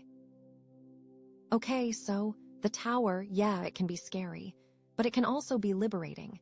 It can also be transformative. It can also be exactly what you need to break free from those devil patterns and step into your full potential, So don't resist it, embrace it, learn from it, and trust that the universe has your back, even when it doesn't feel like it. And oh my gosh, I am so excited to see what the next card is going to be, because I have no idea what to expect after all this. But I know it's going to be something powerful, something meaningful, and something that's going to help you on your journey. I just know it, and I can't wait to find out what it is. Okay, and oh my gosh, I am so excited to see what the next card is going to be, because I have no idea what to expect after all this, but I know it's going to be something powerful, something meaningful, and something that's going to help you on your journey. I just know it, and I can't wait to find out what it is. Okay, here we go. The Fool. Okay, the Fool, oh my goodness. After all of that, we get the Fool, the beginning, pure potential. You're at the edge of a cliff, ready to jump. Okay, so after the tower, right? Which is like everything falling apart, chaos, upheaval, the Fool comes in and it's like, okay, now what? Right. It's like the universe is saying, okay, all that stuff is gone, now you have a clean slate. What are you going to do with it? It's like you've been completely reset. So the Fool, first card of the major arcana, is all about new beginnings, innocence, faith, and trust, right? It's about taking a leap of faith, even when you don't know where you're going. And it's almost taunting, right? Like after all that work, this is like starting over. Again. It's about embracing the unknown with open arms and trusting that everything is going to work out for the best, even when it doesn't look like it. So how does this connect to all the other cards? Oh my gosh, it connects to everything. Like the Wheel of Fortune, right? It's still turning even after the Tower. The High Priestess is still there, guiding you with your intuition, but now the Ace of Wands, that new beginning. It's not just a spark anymore, it's a whole new journey. And the Devil? Well, the Devil's influence is fading as you step into this newfound freedom and that emotional balance you've cultivated with the King of Cups. Absolutely essential, because the Fool needs that grounding, that self-awareness, so you don't just go blindly stumbling into disaster, you know? So yeah, this Fool card is all about, it's like, after the Tower, you have a choice. You can either stay stuck in the rubble, feeling sorry for yourself, or you can pick yourself up, dust yourself off, and take that leap of faith into the unknown, you know? What does this mean for your twin flame journey? Gosh, it could mean anything. The possibilities are endless. Maybe it means you're ready to meet your twin flame, like for the first time or in a completely new way. Maybe it means you're ready to start a new chapter in your relationship, with a clean slate, free from all the old baggage and drama. Or maybe it means you're ready to move on, to let go of the idea of the twin flame altogether, and to focus on your own personal growth and happiness, you know.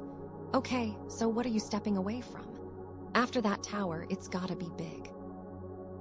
Walls like that wall of illusion. Maybe you're seeing your twin flame for who they really are, not who you wanted them to be. Letting go of that fantasy is terrifying, but it frees you up to find real love, whether that's with them or someone else, you know? It could be that wall of denial, that refusal to see the problems in the relationship. Now, you can't ignore them anymore. The Tower has forced you to face the truth, and you're ready to walk away from the dysfunction, from the lies, and from the pain, you know. Or maybe it's the wall of codependency, that unhealthy attachment to your twin flame. The Fool is teaching you that you are whole and complete on your own. You don't need anyone else to validate you, to complete you, or to make you happy, you know. This is about claiming your independence, setting healthy boundaries, and learning to love yourself unconditionally, you know. And that wall of fear, all those anxieties and insecurities that have been holding you back. The Fool doesn't care about fear, right? The Fool just leaps. It's terrifying, but so liberating. You're trusting yourself, trusting the universe, and knowing that you're strong enough to handle whatever comes your way, you know. Okay, so what does it look like, practically, to embrace this Fool energy right now? This is about trusting your gut. That High Priestess energy is still so important. Your intuition is your compass, guiding you forward, even when you can't see the path ahead, right? The world is full of distractions, full of noise, full of other people's opinions, but you have to tune all that out and listen to your own inner voice, you know? What is your heart telling you to do? What feels right? What feels authentic? What feels aligned with your highest good? Trust that, even if it doesn't make sense to anyone else, even if it scares you half to death. This is about living in the present moment. The Fool isn't worried about the past or the future. The Fool is just focused on what's happening right now. What opportunities are available to you in this moment? What actions can you take right now to move closer to your goals? Don't get bogged down in regrets about the past. Don't get anxious about the future. Just focus on the present and trust that everything is unfolding exactly as it should, you know? And absolutely embrace the unknown. The Fool loves the unknown. The Fool thrives on uncertainty, because that's where all the magic happens, right? The most exciting experiences, the most profound discoveries, the most transformative moments, they all happen outside of your comfort zone, in the realm of the unknown. So don't be afraid to step into the void, to try new things, to take risks, and to explore uncharted territory. You never know what amazing adventures await you, you know? This is about being open to new experiences. The Fool doesn't have any preconceived notions. The Fool doesn't have any expectations. The Fool is just open to whatever comes their way. So, be willing to try new things, to meet new people, to explore new possibilities, and to say yes to opportunities that you might normally pass up. You never know what doors might open, what connections might be made, or what amazing experiences might unfold, The Ace of Wands is crucial now, right?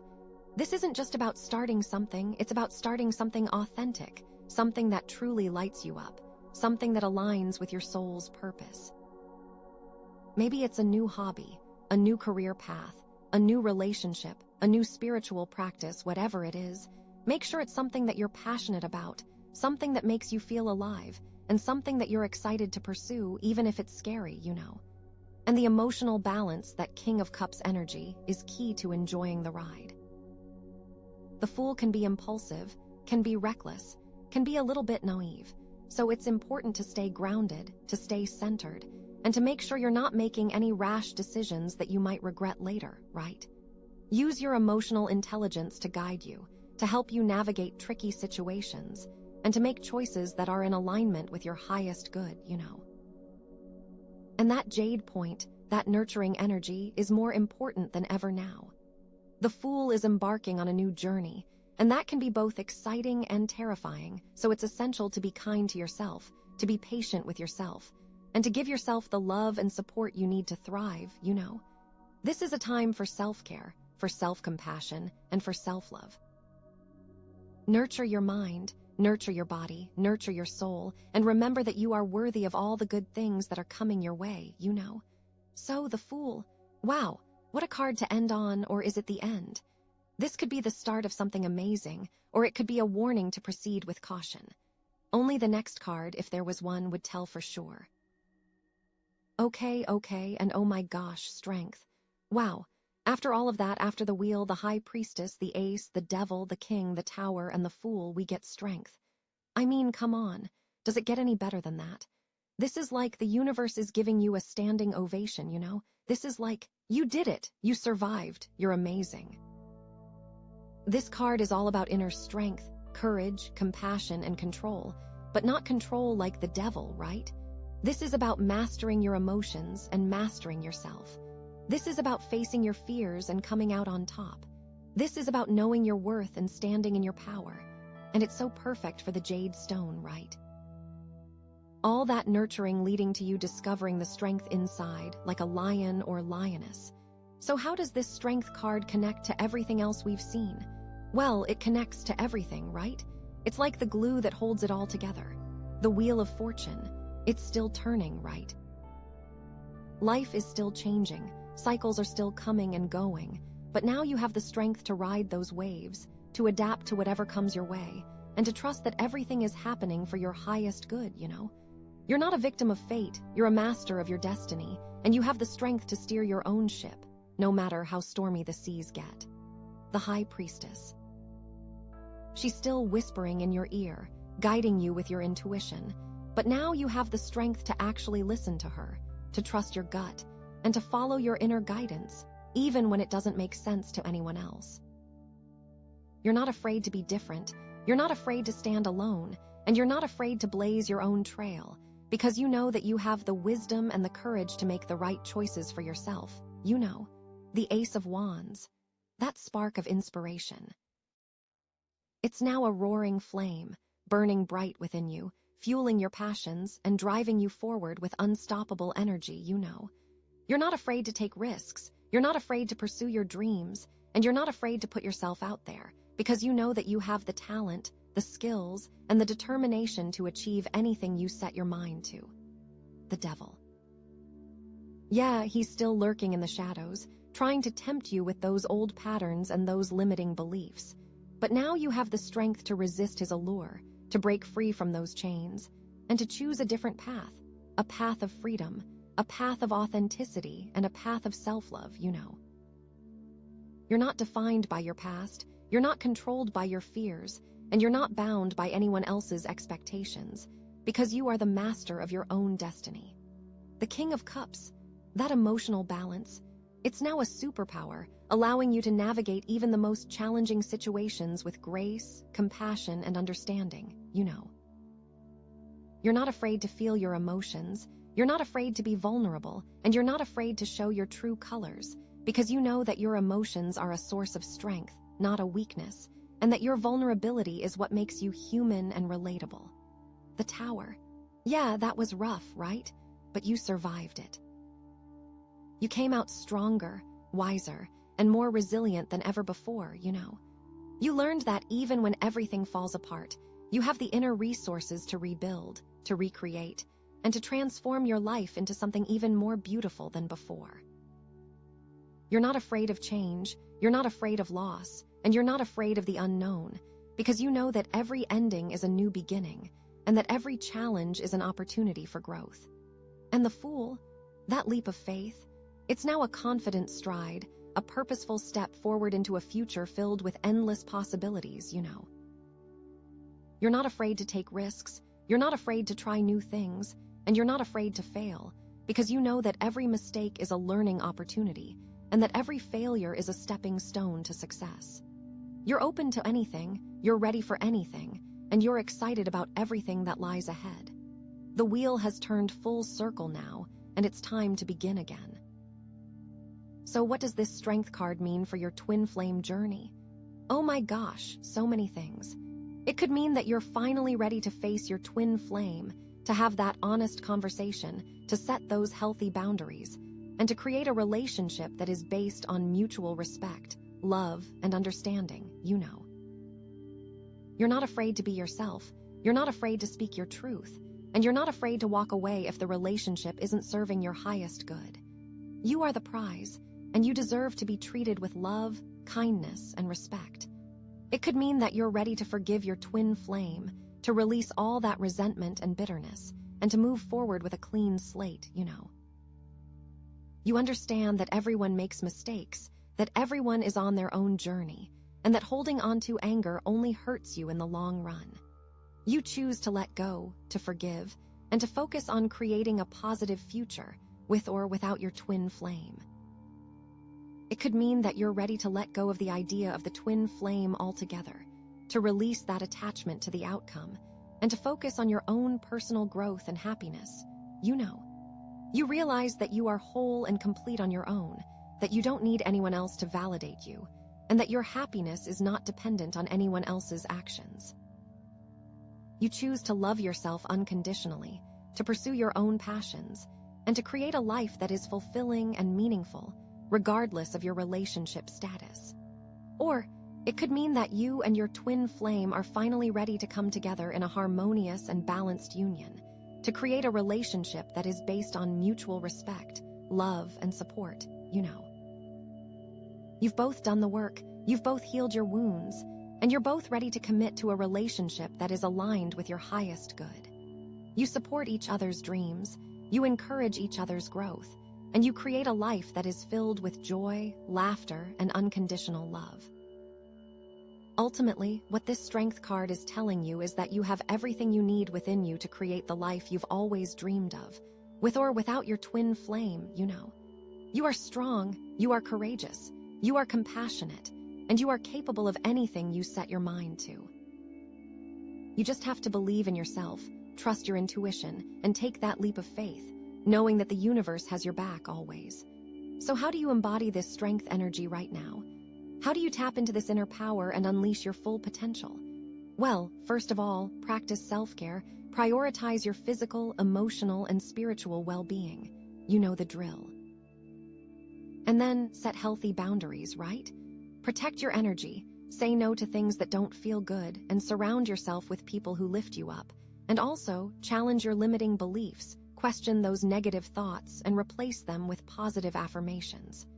You are worthy, you are capable, and you are deserving of all the good things in life.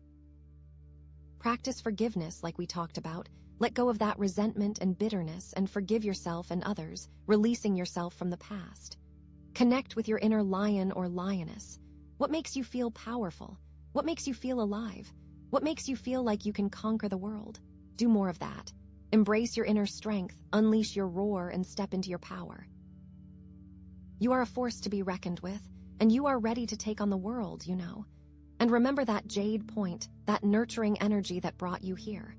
It's still with you, always reminding you to be kind to yourself, to be patient with yourself, and to trust that you are exactly where you need to be. You are loved, you are supported, and you are guided always. So embrace this strength, embrace this journey, and embrace your amazing, beautiful self, you know. You are incredible, and I am so excited to see what you do next. Okay, my friend, Selenite Sun, what a perfect crystal for this reading, right? It's all about grounding, and with a twin flame journey, let me tell you, you need that grounding energy like times a million. And it's here to help with illuminating shadows, which is what this reading is all about, because sometimes, babe, those shadows can really obscure what's actually going on in your twin flame connection. So let's get into it, okay? I'm so excited. The first card we have is Temperance. Temperance is all about balance, harmony, like finding that middle ground. It's about, like, mixing things together to create something new and beautiful. And the first thing I think of is finding the middle ground and balance and harmony within yourself. This isn't necessarily about you and your twin flame right now. This is about you. Like, are you feeling balanced? Are you feeling like you're in harmony with yourself? Are you, mixing all the different parts of yourself together to create this amazing, whole person? Because that's what needs to happen first, With temperance, it's so important to be patient because it doesn't happen overnight, right? It's a process, a journey. You have to be willing to, experiment and try new things and see what works for you. It's like being a chef, You're trying different ingredients, different spices, until you create this perfect dish. And that perfect dish is you, like the most authentic, balanced version of you. Now, the shadow side of temperance can be like impatience, right? Or feeling like you're not getting anywhere, feeling like you're stuck in this, endless cycle of trying to find balance and never quite getting there. You might feel frustrated, like, why can't I just be balanced already? And that's when it's important to, take a step back and remember that it's a journey, not a destination. You gotta trust the process, okay? And also, the shadow side could be that you're being too balanced, Like, you're so focused on being perfect and harmonious that you're not allowing yourself to feel your emotions, to be messy, to be human. Like, sometimes it's okay to be a little unbalanced, to be a little chaotic, It's all part of the human experience. We can't be perfect all the time, and that's okay. So, give yourself permission to be imperfect. Give yourself permission to feel all your feelings, even the uncomfortable ones, because that's how you grow, that's how you learn, and that's how you find true balance, Think about it this way. If you're always trying to be, super zen and calm, you're suppressing all these other emotions, right? And those emotions are gonna come out eventually, one way or another. It's like they're gonna explode, and it's gonna be way worse than if you just allowed yourself to feel them in the first place. So, embrace the messiness, embrace the chaos, because that's where the magic happens, seriously. Okay, so temperance is, setting the stage for the rest of this reading, because it's all about you getting yourself right before anything else can fall into place. It's about finding that inner peace, that inner harmony, that inner balance, so that you can attract the right things into your life, including, your twin flame. And honestly, I feel like this Selenite Sun is really helping with that, grounding you, keeping you stable as you go through this process. It's kind of radiating outwards, The next card, oh my god, this is so good. The Hanged Man. Okay, so the Hanged Man is all about surrender, seeing things from a different perspective. It's about, letting go of control and trusting the universe, even when you don't understand what's happening.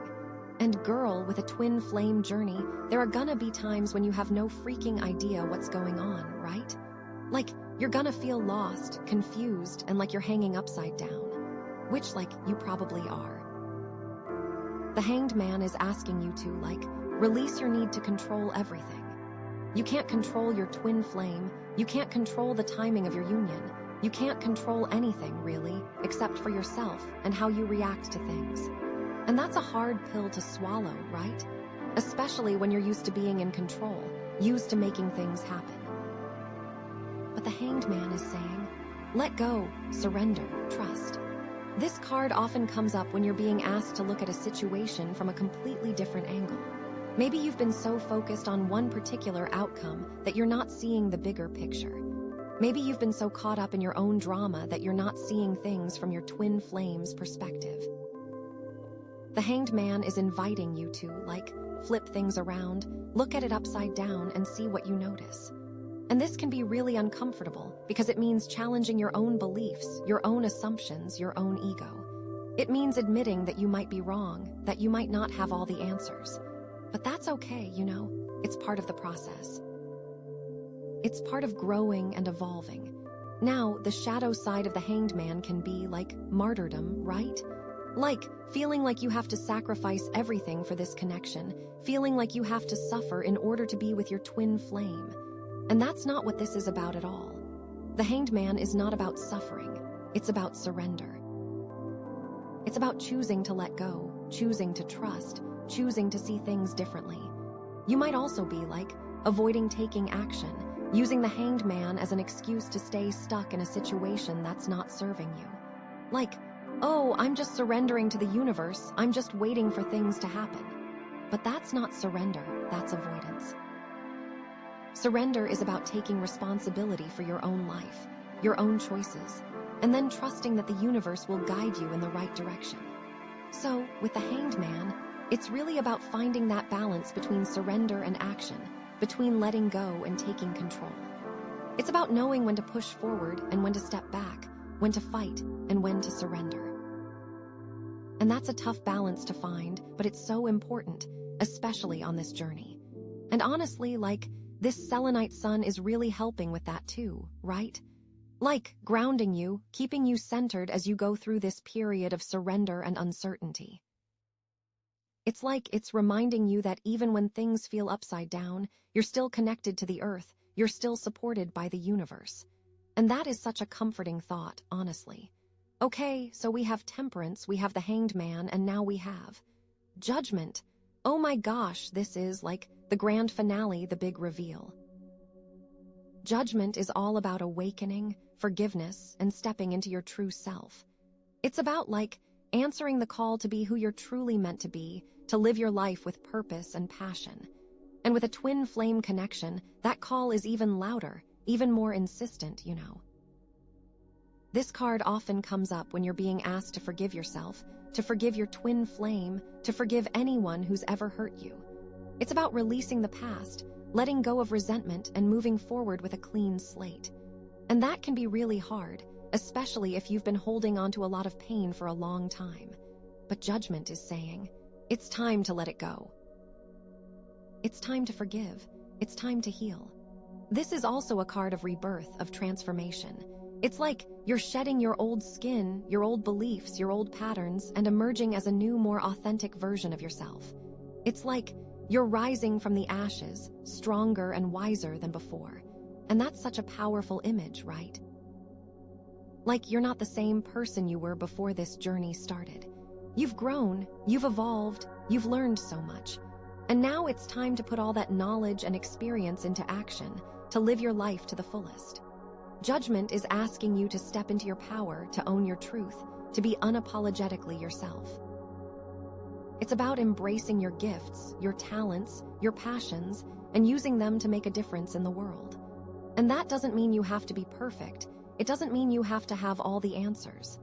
It just means you have to be willing to show up, to be present, to be authentic. Now, the shadow side of judgment can be like self-judgment, right? Like being too hard on yourself, focusing on your flaws, and feeling like you're not good enough. Or you might be judging others, holding them to unrealistic standards, and feeling resentful when they don't meet your expectations. And that's not what this card is about at all. Judgment is not about judgment. It's about acceptance. It's about recognizing that everyone is doing the best they can, and that includes you. You might also be avoiding the call to awaken, resisting the transformation that's being asked of you. Like you're comfortable in your old patterns, your old beliefs, and you don't want to change. But judgment is saying, you can't stay there. You have to move forward. You have to evolve. So, with judgment, it's really about embracing your true self, forgiving yourself and others, and stepping into your power. It's about answering the call to be who you're truly meant to be, to live your life with purpose and passion. And honestly, like, this Selenite Sun is really amplifying that energy, right? Like illuminating those shadows, helping you to see yourself clearly, and giving you the strength and courage to step into your greatness. It's time to shine, seriously. Wow, this reading is so powerful, so transformative, and it all starts with you, with finding that balance within yourself, surrendering to the universe and stepping into your true self. And with the Selenite Sun grounding you every step of the way, you are so ready for this journey, seriously. And I am so excited to see what happens next. I have to pull some more cards, this is just too good. Okay, oh my gosh, are you ready for this? This is so exciting. Okay, so we've got Temperance, the Hanged Man, Judgment, and now the Three of Wands. Girl, this is like the perfect next step, you know? Like you've done all this inner work, you've found your balance, you've surrendered, you've had this huge awakening, and now it's time to take action, you know? To put yourself out there. The Three of Wands is all about expansion, looking to the future, and planning your next move. It's about having the courage to take risks and step outside of your comfort zone. And honestly, after Judgment, shedding all that old stuff, you're probably feeling ready to take on the world, right? You're ready to just go for it. So the Three of Wands, picture this, okay? You're standing on a cliff, right? And you've got these three wands, which represent your goals, your dreams, your ambitions. And you're looking out at the horizon, at all the possibilities that are out there for you. And you're feeling excited, hopeful, and maybe a little bit nervous, but mostly just excited.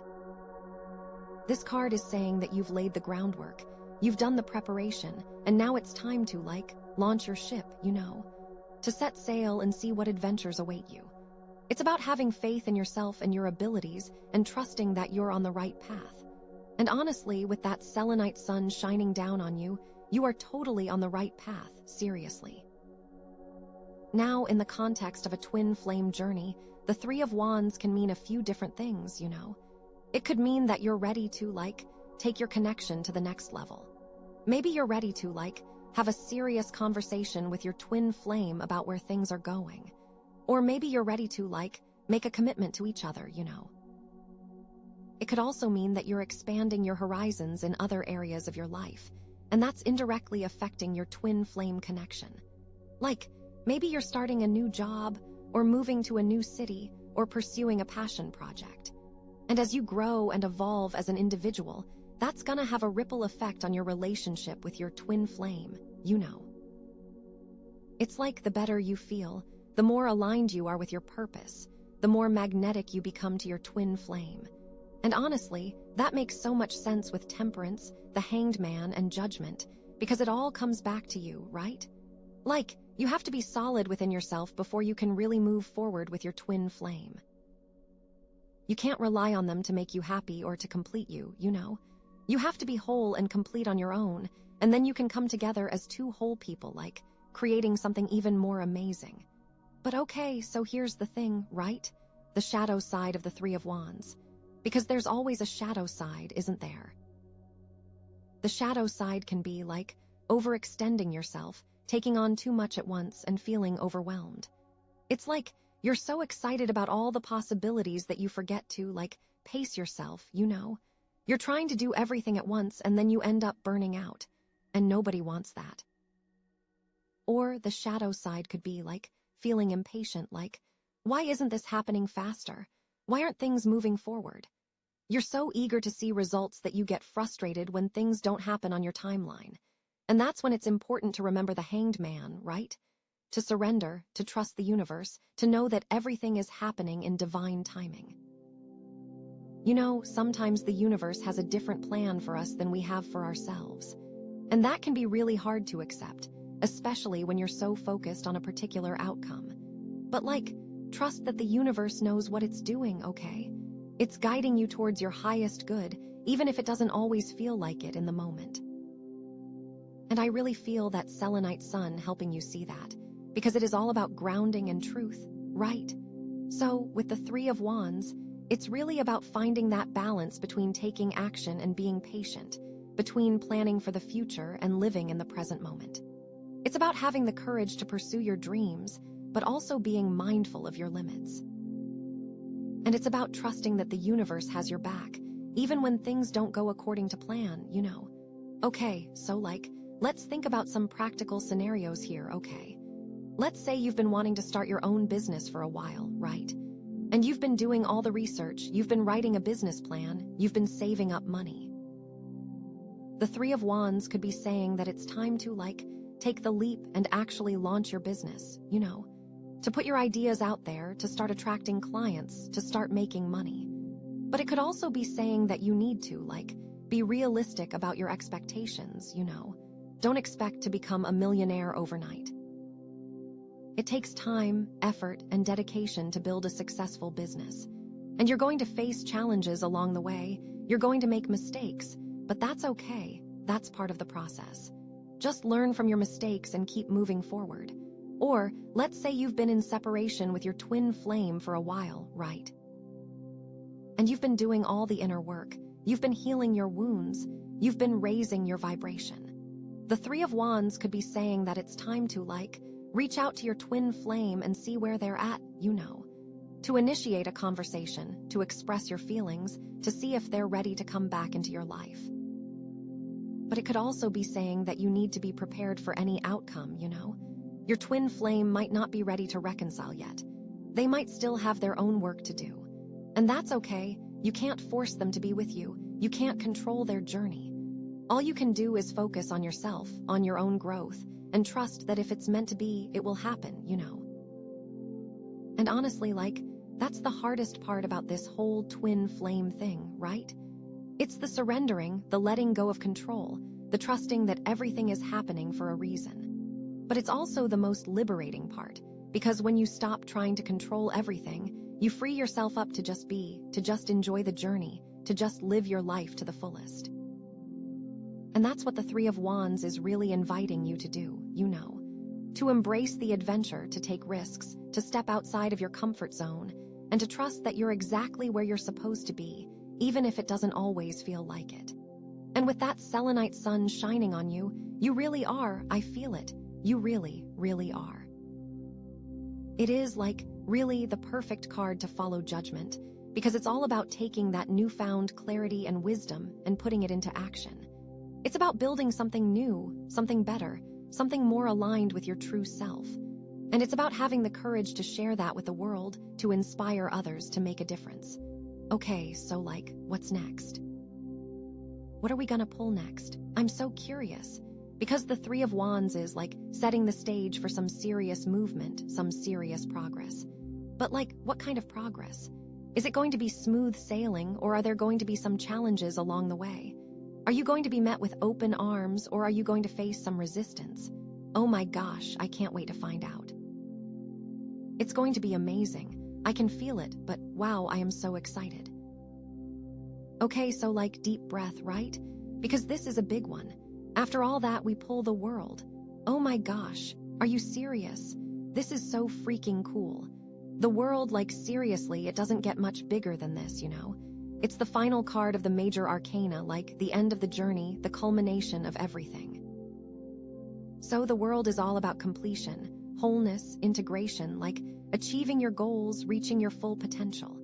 It's about feeling totally fulfilled and satisfied with where you are in your life, You've climbed the mountain, you've crossed the finish line, you've done the damn thing. And it's not just about personal achievement, it's also about feeling connected to the universe, feeling like you're part of something bigger than yourself. It's you're in harmony with everything, you're in the flow, you're just totally at peace, And looking back at the other cards we pulled, this makes so much sense, right? Because you can't get to the world without going through all those other steps. You can't just skip to the end, You have to do the work, you have to face your challenges, you have to learn your lessons. So, with temperance, you had to find that balance within yourself, right? You had to integrate all those different parts of yourself and create this harmonious whole. And then, with the Hanged Man, you had to surrender, you had to let go of control, you had to see things from a different perspective. And that was probably really uncomfortable, right? Hanging upside down is never fun. But it was necessary because it allowed you to release old patterns and beliefs that were holding you back. And then, with Judgment, oh my gosh, that was the big awakening, right? You had to forgive yourself, you had to forgive others, you had to step into your true self. And that took so much courage, so much vulnerability. But it was so worth it because it allowed you to shed your old skin and emerge as this new, more authentic version of yourself.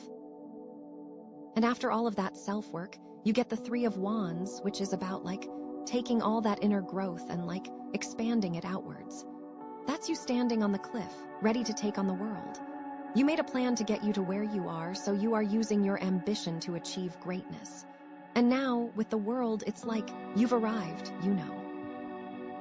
You've reached that point of completion, that point of wholeness. You've integrated all those lessons, you've overcome those challenges, and you're finally ready to, celebrate your success, to bask in the glory of your achievements. It's like you've come full circle, Now, in the context of a twin flame journey, the world can mean a few different things, right? The clearest is union and harmonic balance with another. It could mean that you and your twin flame have finally come together in physical union. You're in a committed relationship. You're building a life together. You're, totally inseparable, And that's, the ultimate goal for so many twin flame couples, right? To finally be together, to finally experience that unconditional love, that deep connection. But it could also mean that you've achieved a sense of inner wholeness, regardless of whether you're with your twin flame or not, You've realized that you don't need your twin flame to complete you, that you're already whole and complete on your own. And that's a really powerful realization to have, because it takes the pressure off the relationship, It allows you to just be yourself, to just enjoy the connection, without feeling like you're lacking something if you're not together. It could also mean that you've completed a major karmic cycle with your twin flame, You've resolved all those old wounds, you've forgiven each other for all the pain you've caused, and you're finally ready to move forward with a clean slate. And that's huge, because karmic patterns can be so sticky, so hard to break, They can keep you trapped in these endless cycles of drama and pain. But when you finally release those patterns, it's like you're free, you're liberated, you're ready to create a new, more positive reality with your twin flame. And because that Selenite sun is still shining on you, those karmic shadows are truly illuminated. And honestly, I feel like this is what this reading is really about, right? It's about releasing those karmic patterns that have been obscuring the clarity of your twin flame connection. It's about unveiling those hidden truths, those deep-seated wounds that have been keeping you apart. And it's about finally achieving that sense of completion, that sense of wholeness, that sense of inner peace that you've been longing for, But okay, so here's the thing, right? The shadow side of the world. Because even the most positive cards have a shadow side, don't they? The shadow side of the world can be feeling stagnant, feeling like you've reached the end of the road, and there's nowhere else to go, You're so comfortable in your success that you stop growing, you stop evolving, you stop challenging yourself. And that can be really dangerous because life is all about growth. It's all about evolution. It's all about pushing yourself beyond your limits. So if you're not growing, you're dying, Or the shadow side could be feeling isolated, feeling like you're all alone at the top and nobody understands you, You've achieved so much success that you've lost touch with your friends, your family, your community. And that can be really lonely because human connection is so important. We all need to feel like we belong, like we're part of something bigger than ourselves. It could also be you misinterpreting this card and not truly finishing the tasks the previous cards were encouraging you to do. You might be telling yourself that you're done, but you're truly only at the Three of Wands stage. The karmic patterns are still present. Do not get complacent. So, with the world, it's really about finding that balance between celebrating your achievements and continuing to grow, between feeling fulfilled and staying hungry, between feeling connected and maintaining your individuality. It's about recognizing that completion is not the end, it's just a new beginning, It's about starting a new cycle, a new journey, a new adventure. And honestly, that's what life is all about, right? It's about these endless cycles of growth, of change, of evolution. It's about constantly learning, constantly adapting, constantly becoming a better version of yourself. And with that Selenite sun shining on you, you're always supported, you're always grounded, you're always guided towards your highest good, So, let's think about some practical scenarios here, okay? Let's say you've been working on a project for a long time, right? And you've finally finished it, you've launched it, you've achieved your goals. The world could be saying that it's time to, celebrate your success, to take a break, to recharge your batteries. But it could also be saying that it's time to start thinking about your next project, your next challenge, your next adventure, you know? Don't just rest on your laurels, keep pushing yourself, keep growing, keep evolving. Or let's say you've been in a relationship for a long time, right? And you've finally reached a point of deep connection, of unconditional love, of total commitment. The world could be saying that it's time to, enjoy your relationship, to cherish your partner, to build a life together. But it could also be saying that it's time to start exploring new aspects of your relationship, to deepen your connection, to challenge each other, to grow and evolve, you know. Don't just get complacent, keep the spark alive, keep the passion burning. And honestly, that's the key to a happy and fulfilling life, right? It's about constantly seeking new experiences, new challenges, new opportunities for growth. It's about never settling for mediocrity, never giving up on your dreams, never losing sight of your true potential. It's about living your life to the fullest, every single day, and trusting that the universe has your back every step of the way. Okay, so what's next? What are we gonna pull next? I'm so freaking curious. Because the world is, such a powerful card, such a transformative card. It's setting the stage for something even bigger, something even more amazing. But what is it? Is it going to be a smooth transition, or are there going to be some bumps in the road? Are you going to be met with open arms, or are you going to face some resistance? Oh my gosh, I can't wait to find out. I am seriously so on the edge of my seat right now. I have such a good feeling about this, you know? I really, really do. It's going to be epic. Okay, oh my gosh, okay. The world, seriously, what an ending, right? But guess what? We're not done. We have one more card to pull, and I am so excited to see what this is, because after that culmination, after all that work, what's next? Oh, this is so exciting. Are you ready? Okay, here we go. And it's the Two of Cups. Girl, oh my gosh, are you seeing this? After the world, we get the Two of Cups. This is, seriously amazing, right? So, if the world is all about completion and wholeness, then the Two of Cups is all about, connection and partnership, you know? It's about finding that perfect balance with another person, that deep sense of harmony and understanding. And in the context of a twin flame journey, oh my gosh, this is just so good. I am so excited to see where this is going, because it is all about you and your divine counterpart. The Two of Cups is, the ultimate card of partnership, of union, of, soulmate connections, you know. It's about finding someone who just gets you, someone who sees you for who you truly are, someone who loves you unconditionally. And it's not just about romantic love, although it definitely can be, you know. It can also be about finding a close friend, a business partner, a family member, someone who just resonates with your soul. You just click, you know. You're on the same wavelength, you share the same values, you have the same dreams. This card is all about mutual respect, mutual admiration, mutual support, you know? It's about building a relationship that's based on equality, where both people are giving and receiving, where both people are valued and appreciated. It's about creating a bond that's unbreakable, that can withstand any challenge, any obstacle. And after all that work you've done on your self-temperance, the Hanged Man, Judgment, Three of Wands, you are so ready for this kind of connection, seriously. You've cleared out all the old baggage, you've healed all the old wounds, you've stepped into your true self.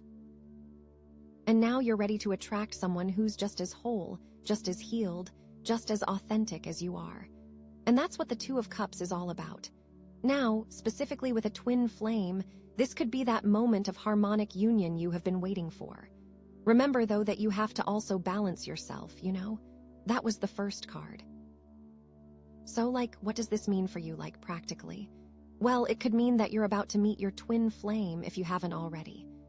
You're gonna cross paths with someone who just feels so familiar, so comforting, so... Right, you know, you've known them your whole life, even though you've just met. Or if you're already in a relationship with your twin flame, it could mean that you're about to take things to the next level. Like, you're gonna move in together, get engaged, get married, start a family, something big, something meaningful, something that signifies your commitment to each other. It could also just mean that you're entering a new phase of harmony and balance in your relationship. Like, you've worked through all the tough stuff, you've overcome all the challenges, and now you're ready to just enjoy each other's company, to just be present with each other, to just love each other unconditionally. This card is seriously so beautiful. But okay, so here's the thing, right? There's always a shadow side. Even with the Two of Cups, the shadow side of the Two of Cups can be like codependency, you know? Like becoming so enmeshed with your partner that you lose your sense of self, that you forget who you are outside of the relationship. Like you start to rely on them for everything, for your happiness, for your validation, for your sense of worth. And that's not healthy, right? Because you can't rely on someone else to complete you. You have to be whole and complete on your own, which takes us right back to that temperance energy at the beginning. You have to have that balance first. It can also be about imbalance, like one person is giving more than the other, or one person is taking more than the other. Like you're not on equal footing, you're not respecting each other's boundaries, you're not valuing each other's needs. And that can lead to resentment, to bitterness, to conflict. You can't let the world completion feeling make you think you're done with the work.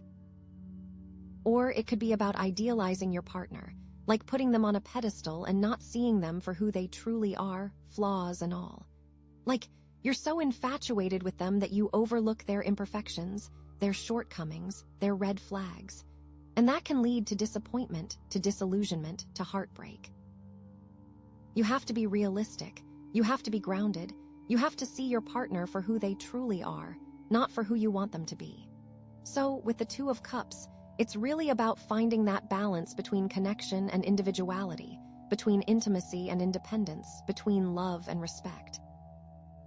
It's about creating a relationship that's based on mutual understanding, mutual support, and mutual growth.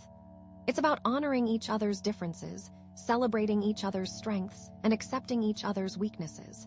And like, how do you do that practically? Well, communication is key, right? Like, you have to be able to talk to your partner openly and honestly about your feelings, your needs, your desires. You have to be able to listen to them without judgment, without interruption, without defensiveness. You have to be able to express yourself clearly and respectfully, even when you disagree. Also, you have to be able to set healthy boundaries, to protect your own energy, to honor your own needs. You have to be able to say no, to say stop, to say enough is enough. You have to be able to prioritize your own well-being without feeling guilty or selfish. You also have to be able to maintain your own interests, your own hobbies, your own friendships outside of the relationship. You have to be able to pursue your own passions, to express your own creativity, to connect with your own community. You can't let the relationship consume you. You can't let it define you. You have to be your own person first and foremost. Like maybe you're an artist, right? Keep creating art. Maybe you're a runner, keep running. Maintain your identity. Also, you have to be able to forgive each other, to let go of the past, to move forward with a clean slate. You can't hold on to grudges. You can't dwell on mistakes. You can't rehash old arguments. You have to be able to forgive yourself, too, for your own imperfections, your own shortcomings, your own mistakes. And you have to be able to trust each other, to believe in each other, to support each other's dreams. You can't be jealous. You can't be possessive. You can't be controlling. You have to give each other space. You have to give each other freedom. You have to give each other the benefit of the doubt. So, with this Two of Cups card, I really want you to also remember that Selenite Sun. You have to really ground this relationship in truth, in clarity, in honesty. Use that Selenite Sun to illuminate any shadows that might be lurking, any hidden agendas, any unspoken fears. Make sure you're both on the same page. Make sure you're both committed to the same goals. Make sure you're both willing to put in the work to make this relationship thrive. Because, girl, this has the potential to be something truly amazing, something truly magical, something truly world-changing, you know, but it's not gonna happen overnight. It's gonna take time, it's gonna take effort, it's gonna take dedication. But if you're both willing to put in the work, if you're both willing to be honest with each other, if you're both willing to love each other unconditionally, then there's nothing you can't achieve together, seriously. Okay, so, what's next? What are we gonna pull for this final card? I am so curious. After all of this, after the Two of Cups, what's the final message? What's the final piece of the puzzle? Is it going to be smooth sailing from here on out, or are there still going to be some challenges to overcome? I am seriously dying to know. I have such a strong feeling about this. I feel like it's going to be something really profound, something really life-changing. Oh my gosh, I can't wait. Okay. Deep breaths, seriously, because after all that, after the Two of Cups, what else could we possibly need to know? What's the universe trying to tell us? Okay, are you ready for this? Drum roll, please. Okay. It's the Ace of Wands. Oh my gosh, are you kidding me? This is, seriously perfect. After all that partnership energy, now we're getting this burst of new beginnings. The Ace of Wands, that's pure potential, pure fire, pure creation, you know? So, let's dive in, okay? So, the Ace of Wands, it's all about new beginnings, inspiration, potential, a spark of creativity, a burst of energy, you know? It's like the universe is saying, okay, you've done all this work, you've come so far, and now it's time to ignite your passion, to start something new, to go after your dreams. And it's not just about any old beginning. It's about a beginning that's aligned with your soul purpose, with your true self, with everything that you've been working towards, right? I'm getting chills. And looking back at the other cards, this makes so much sense, right? Because, you can't just jump into a new beginning without doing the work first. You had to find that balance with temperance. You had to surrender with the Hanged Man. You had to awaken with judgment. You had to expand with the Three of Wands. You had to achieve completion with the world. You had to connect with the Two of Cups. And now, finally, you're ready to ignite that spark, to create something amazing, right? And this Ace of Wands is not just about you, but you and your twin flame coming together. Think about it. With temperance, you had to balance yourself, and that makes you ready for the Two of Cups. But both of you had to surrender to the process during the Hanged Man, and then the Judgment card allowed you both to finally release all that past baggage and step into your true selves, right? Then the Three of Wands lets you both, as a unit, go out into the world and plan, and finally, the World card brings both of you to union. And now you're ready to light that spark with the Ace of Wands. So, what does the Ace of Wands really mean, on a deeper level, you know? Well, it's about more than just starting something new. It's about having the courage to take a risk, to step outside of your comfort zone, to believe in yourself, even when things get tough, right? It's about trusting your intuition, following your heart, and knowing that you have the power to create your own reality. It's about embracing the unknown, being open to new possibilities, and being willing to learn and grow along the way. And it's about connecting with your passion, with your purpose, with the fire that burns within you, and using that to fuel your journey. Seriously, how amazing is that? And in the context of a twin flame journey, oh my gosh, the Ace of Wands can mean so many amazing things. It could mean that you and your twin flame are about to embark on a new chapter together, starting a new business, moving to a new city, creating a new project, something that aligns with both of your passions and purposes, you know. You're both on fire, you're both inspired, you're both ready to take on the world. It could also mean that you're about to experience a new level of intimacy, a new level of connection, a new level of understanding with your twin flame, you know. You're deepening your bond, you're opening your hearts, you're surrendering to the love that you share, and you're creating a relationship that's stronger, more passionate, and more fulfilling than ever before. The shadow side of the Ace of Wands, because even the most amazing cards have a shadow side, right? The shadow side can be impulsiveness, you know. Jumping into something without thinking it through, without planning, without considering the consequences. You're so excited about the new beginning that you forget to be practical, you forget to be responsible, you forget to be mindful of the details.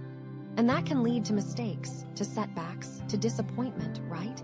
Or the shadow side could be like feeling overwhelmed, like having so many ideas, so many possibilities, so many options that you don't know where to start. You don't know what to focus on. You don't know how to prioritize. Like, you're paralyzed by choice, you're stuck in analysis paralysis, and you're not taking any action at all. And that can lead to frustration, to stagnation, to feeling lost and confused, It could also be about a false start, like thinking you're ready for a new beginning when you're really not. Like you haven't done the work, you haven't healed the wounds, you haven't cleared the baggage, and you're just repeating old patterns, making the same mistakes, and ending up in the same place, right? You can't jump from the Two of Cups to the Ace of Wands without doing the work in between. Okay, so, let's think about some practical scenarios here. Okay. Let's say you and your twin flame have been talking about starting a YouTube channel together for a while, right? And you're both passionate about sharing your experiences, your insights, your talents with the world. The Ace of Wands could be saying that it's time to finally launch that channel, to start creating videos, to start building an audience, to start making a difference, Like, you're both on fire, you're both inspired, you're both ready to share your gifts with the world. But it could also be saying that you need to be realistic about your expectations, that you need to plan your content, that you need to promote your channel, that you need to be consistent with your uploads, or you're going to get discouraged, right? Or let's say you and your twin flame have been feeling disconnected lately, like you're not communicating as well as you used to, like you're not spending as much quality time together, like you're not feeling as close as you once did. The Ace of Wands could be saying that it's time to reignite the spark in your relationship, to plan a romantic getaway, to try a new activity together, to have a deep and meaningful conversation, to reconnect on a soul level, Like you're both opening your hearts, you're both surrendering to the love that you share, and you're creating a relationship that's stronger, more passionate, and more fulfilling than ever before. But it could also be saying that you need to be honest with each other, that you need to communicate your needs, that you need to be willing to compromise, or you're going to drift further apart, right? Remember that temperance. You need to find balance with each other so the channels can function as they should. Use that surrender from the Hanged Man and take all that judgment, self-forgiveness, and apply it to your partner, because they need compassion too. Remember that Three of Wands as you start planning out this project together, because that ambition will lead to the world. And honestly, with that Selenite Sun shining on you, you're so grounded, you're so clear, you're so connected to your truth, that you can't go wrong, The Selenite Sun is illuminating those shadows. It's helping you to see things clearly. It's giving you the courage to take action. It's guiding you towards your highest good. And it's reminding you that you're not alone, that you're supported, that you're loved, and that you have the power to create your own reality, seriously. So, embrace the Ace of Wands, embrace the new beginning, embrace the potential, and go out there and create something amazing, because you deserve it, and the world needs it, Oh my gosh, this is so exciting. I can't wait to see what happens next. Okay, so wow, where do we even begin, right? This reading has just been so jam-packed with insights and guidance. It's almost overwhelming, but in the best way possible, It's like the universe has been trying to tell you something really important, and I'm so honored to be the one to help deliver that message. So let's recap everything, okay? Because it's a lot to take in, and I want to make sure you really understand the full picture. So first we had temperance, right? And that was all about finding balance within yourself, about integrating all those different parts of yourself, the light and the shadow, the masculine and the feminine, the yin and the yang, It's about creating this harmonious whole within yourself so that you can attract the right things into your life, including, of course, your twin flame. Then we had the Hanged Man, which was about surrendering, about letting go of control, about seeing things from a different perspective, even if it's uncomfortable, even if it means hanging upside down for a while, It's about trusting that the universe has a plan for you, even when you don't understand it, and about being willing to release old patterns and beliefs that are holding you back, right? Because those old wounds will only hurt you if you keep picking at them. And then, oh my gosh, judgment. Like that was the big awakening, right? That was about forgiving yourself, forgiving others, stepping into your true self, answering the call to be who you're truly meant to be, and releasing all that old baggage, all that guilt, all that shame, all that resentment that's been weighing you down for so long. That really is the ultimate act of loving yourself, you know? Then came the Three of Wands. After all that inner work, you needed to take action and expand. You had to go out into the world. And it's like, with judgment, the universe was like, okay, you've done the hard work, now it's time to put it into practice. It's time to step into your power, it's time to shine. You have to plan and put those plans into motion.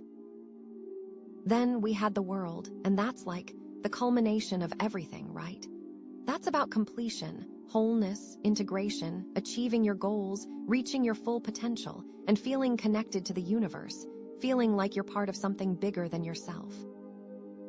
The World card means that there is balance and harmony with another, union with another, and harmonic balance with your own soul. It's seriously such an amazing card to get. And then we got the Two of Cups, wow, the card of partnership. This meant harmonic balance with another, the finding of your twin flame, or strengthening the harmonic bond you already have. And now, finally, we have the Ace of Wands. And after all of that, this card is about igniting your passion, about starting something new, about going after your dreams, about creating something amazing in your life, especially alongside your twin flame. See how it all connects. See how each card builds upon the previous one. It's like the universe is taking you on this incredible journey, step by step, guiding you towards your highest potential, towards your most fulfilling life. You're basically like a phoenix rising from the ashes, you know. And throughout this whole process, you've had the Selenite Sun shining on you, grounding you, illuminating those shadows, helping you to see things clearly, giving you the strength and courage to keep going, even when things get tough, right? That Selenite Sun has been your constant companion, your unwavering support, your guiding light, and it's still there for you always.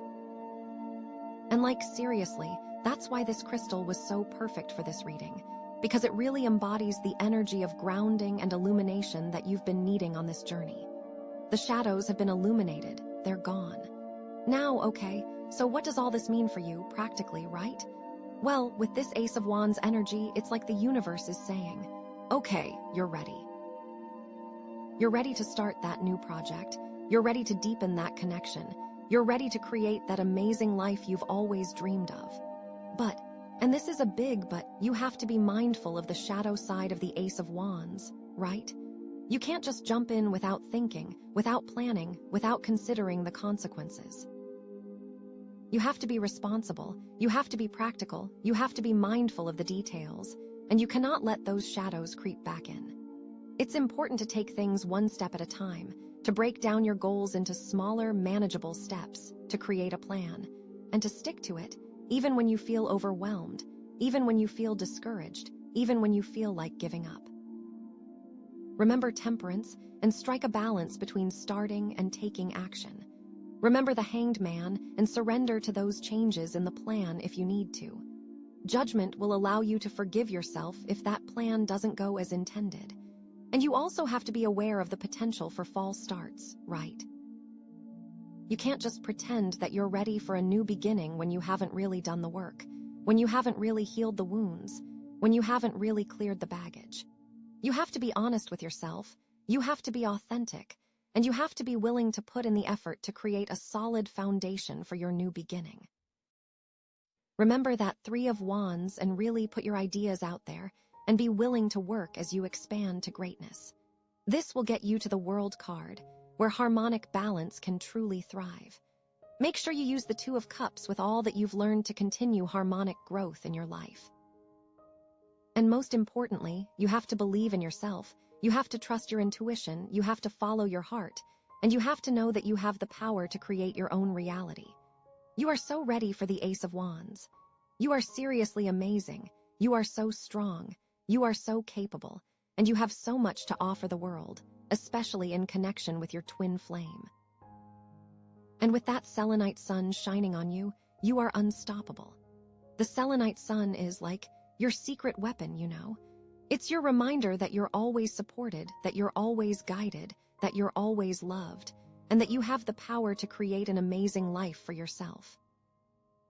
Remember, the selenite is grounding you, keeping you connected to the earth, keeping you centered in your truth, keeping you focused on your goals.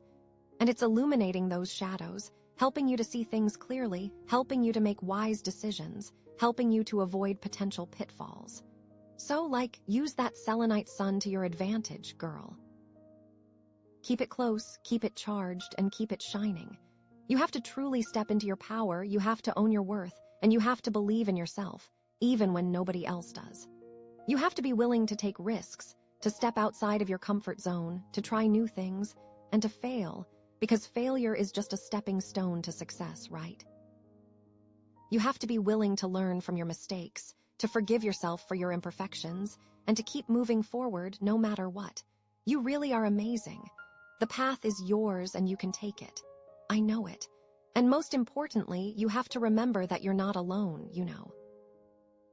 You have your twin flame by your side, you have your spirit guides, you have the universe, and you have me, cheering you on every step of the way, all divinely working together.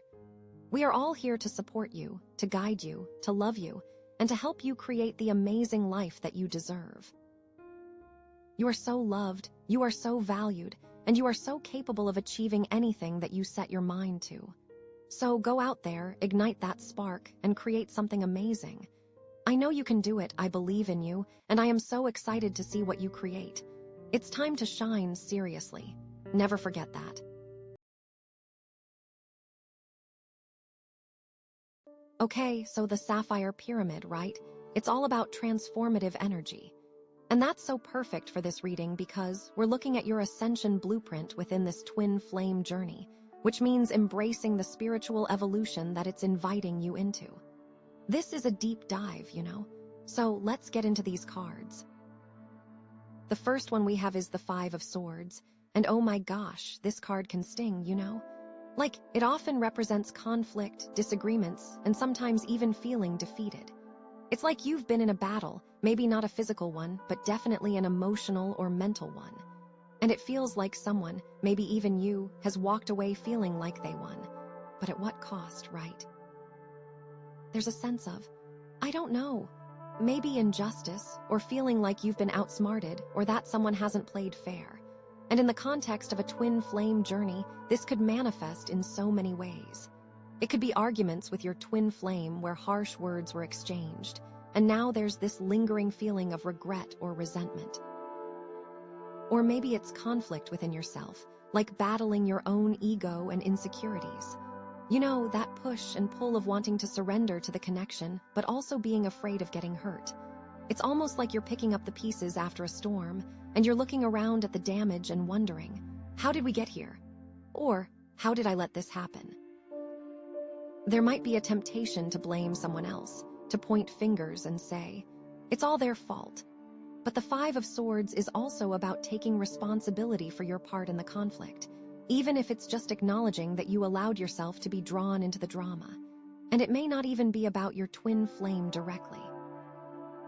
It could be external influences causing conflict, like family members who don't understand the connection, or friends who are giving you unsolicited advice. Like, oh, you are in a twin flame relationship. That is going to be toxic. You know, the key here is to really look at what the underlying issue is. What's the real source of the conflict? Is it a clash of egos? Is it a difference in values? Is it a fear of vulnerability? And honestly, are you being completely honest with yourself about your own motivations and desires? This card can sometimes indicate a need to step back and reassess the situation, to get a clearer perspective before moving forward. And remember, the Sapphire Pyramid is all about transformation. This conflict, as painful as it might be, is actually an opportunity for growth and evolution. What is this conflict showing you about yourself and your journey? Where are you being called to transform? Sometimes, too, with this card, it could be about feeling defeated in the face of challenges. Like maybe you've been working really hard on yourself, trying to heal old wounds and release limiting beliefs, and it feels like you're not making any progress. You might be thinking, what's the point? This is too hard. I'm never going to get there. But don't give up. This is just a temporary setback. The universe is testing you, seeing how committed you are to your own growth. It's like you're climbing a mountain, and you've reached a particularly steep part, and you're feeling exhausted and discouraged. But the view from the top is going to be so worth it. Like, don't let the Five of Swords trick you into thinking that you're a failure or that your journey is pointless. You are stronger than you think, and you are capable of overcoming any obstacle that comes your way. I really feel that. And you know, one thing that just came to me is that sometimes the Five of Swords can be about cutting your losses.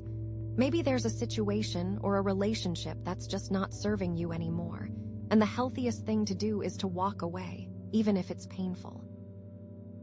This doesn't necessarily mean walking away from your twin flame, but it could mean setting boundaries or detaching from certain toxic dynamics. Like, recognizing that you deserve to be treated with respect and love, and that you're not willing to settle for anything less.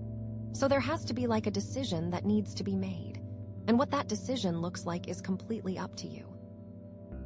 You have the power to create your own reality, and you don't have to stay stuck in situations that are draining your energy or dimming your light. So, yeah, the Five of Swords is definitely a wake-up call. It's a reminder that conflict is a natural part of life, but it doesn't have to define you. You have the power to choose how you respond to challenges, and you can use them as opportunities to learn, grow, and evolve. But with all this conflict, how do we actually move forward and take charge of our destiny, especially on this intense twin flame journey? That's where the Chariot comes in, right? Okay, the Chariot. After the Five of Swords, this is like, yes. This is the energy we need, you know? The Chariot is all about willpower, determination, and taking control of your life. It's about harnessing your inner strength and moving forward with confidence and purpose. It's that feeling of like, okay, I've had enough of this drama. I'm ready to take the reins and steer my own ship. And I just love that energy so much. In the context of a twin flame journey, the Chariot is about mastering your emotions and aligning your mind, body, and spirit. It's about recognizing that you have the power to overcome any obstacles that come your way, as long as you stay focused on your goals and believe in yourself. So after the Five of Swords, with that potential feeling of defeat, the Chariot is like the antidote. It's saying, no, you are not a victim of circumstance. You have the power to create your own reality. And it really does come down to taking that control. You know, the Chariot often depicts a figure driving a chariot pulled by two opposing forces. This represents the need to balance different aspects of yourself, like your masculine and feminine energies, your logic and intuition, your desires and fears. It's about integrating these opposing forces and using them to propel you forward. So you know, a lot of twin flames ask about masculine and feminine energies, and the cards are speaking to that duality. And as you heal, you balance those energies. This card is also a reminder that success requires discipline and focus. It's not enough to just want something. You have to be willing to put in the work to achieve it. This might mean setting goals, creating a plan of action, and sticking to it, even when things get tough. It might also mean making sacrifices or stepping outside of your comfort zone. But the Chariot is telling you that it's all worth it in the end, because you are so worth it. The rewards are amazing when you are aligned. And, you know, I'm also getting a sense that the Chariot is about taking action in the external world. It's not just about internal growth and healing. It's also about manifesting your desires in your reality. This could mean starting a new project, pursuing a new career path, or taking steps to improve your relationships. It's about putting your energy out there and making things happen. So it's like, okay, universe, I'm ready. Show me what you've got. But in a confident and grounded way, you know? One thing I think is really cool about the Chariot is that it represents both movement and control. It's not just about rushing forward blindly. It's about moving with intention and awareness.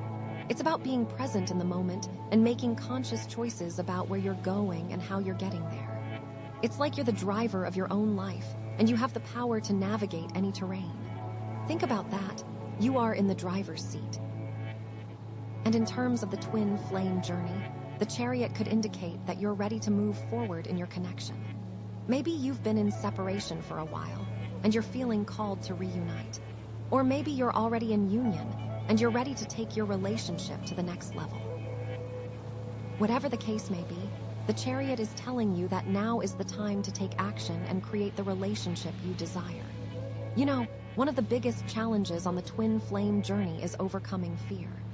Fear of intimacy, fear of vulnerability, fear of rejection. The chariot is about facing those fears head-on and choosing to move forward despite them. It's about trusting that the universe has your back and that everything is happening for your highest good. And it really is. I also feel like the chariot is asking you to really define what success looks like for you on this journey. Is it about being in a romantic relationship with your twin flame? Is it about achieving a certain level of spiritual enlightenment? Is it about making a positive impact on the world? Once you have a clear vision of what you want, it becomes easier to stay focused and motivated. Because, you know, if you don't know where you're going, any road will get you there, right? But even with all this willpower and determination, there can still be challenges and obstacles that come up, right? It's not always a smooth ride. So how do we navigate those challenges and stay true to our path? That brings us to the Five of Wands, and oh boy, this can feel a little chaotic. The Five of Wands. So after having the chariot and that strong energy of moving forward and being in control, we get the Five of Wands, which can feel like a bit of a setback, right? This card is often associated with competition, disagreements, and clashes of ego. It's like everyone's trying to assert their dominance, and there's a lot of friction and tension in the air. But here's the thing, the Five of Wands isn't necessarily a negative card. It can actually represent a healthy level of competition and a desire to improve and grow. It's like everyone's pushing each other to be their best selves, even if it doesn't always feel comfortable. It can also indicate a need for collaboration and teamwork, as everyone has different skills and perspectives to offer. In the context of a twin flame journey, the Five of Wands can represent challenges and disagreements that arise as you and your twin flame come together. Maybe you have different communication styles or different ways of approaching problems. Or maybe you have different beliefs or values that sometimes clash. It's important to remember that these differences don't have to be a bad thing. They can actually be opportunities for growth and understanding, as long as you're willing to listen to each other and compromise. This card can also represent external challenges that are affecting your connection. Maybe you have family members or friends who don't support your relationship, or maybe you're facing societal pressures or expectations that are making things difficult. It's important to stay strong in your convictions and to trust that your connection is worth fighting for. So it may seem like a lot of things are going on outside of yourself that are impacting this journey. I'm also getting a sense that the Five of Wands can be about inner conflict. Maybe you're struggling with your own insecurities or doubts, and you're projecting them onto your twin flame. Or maybe you're resisting change and clinging to old patterns or beliefs that are no longer serving you. It's important to be honest with yourself about what's really going on inside, and to be willing to release anything that's holding you back. Remember, the Sapphire Pyramid is all about transformation. And sometimes, transformation requires us to confront our deepest fears and insecurities. You know, one of the biggest lessons of the twin flame journey is learning how to navigate conflict in a healthy way. It's not about avoiding disagreements altogether, but about learning how to communicate effectively, to listen with empathy, and to find solutions that work for both of you.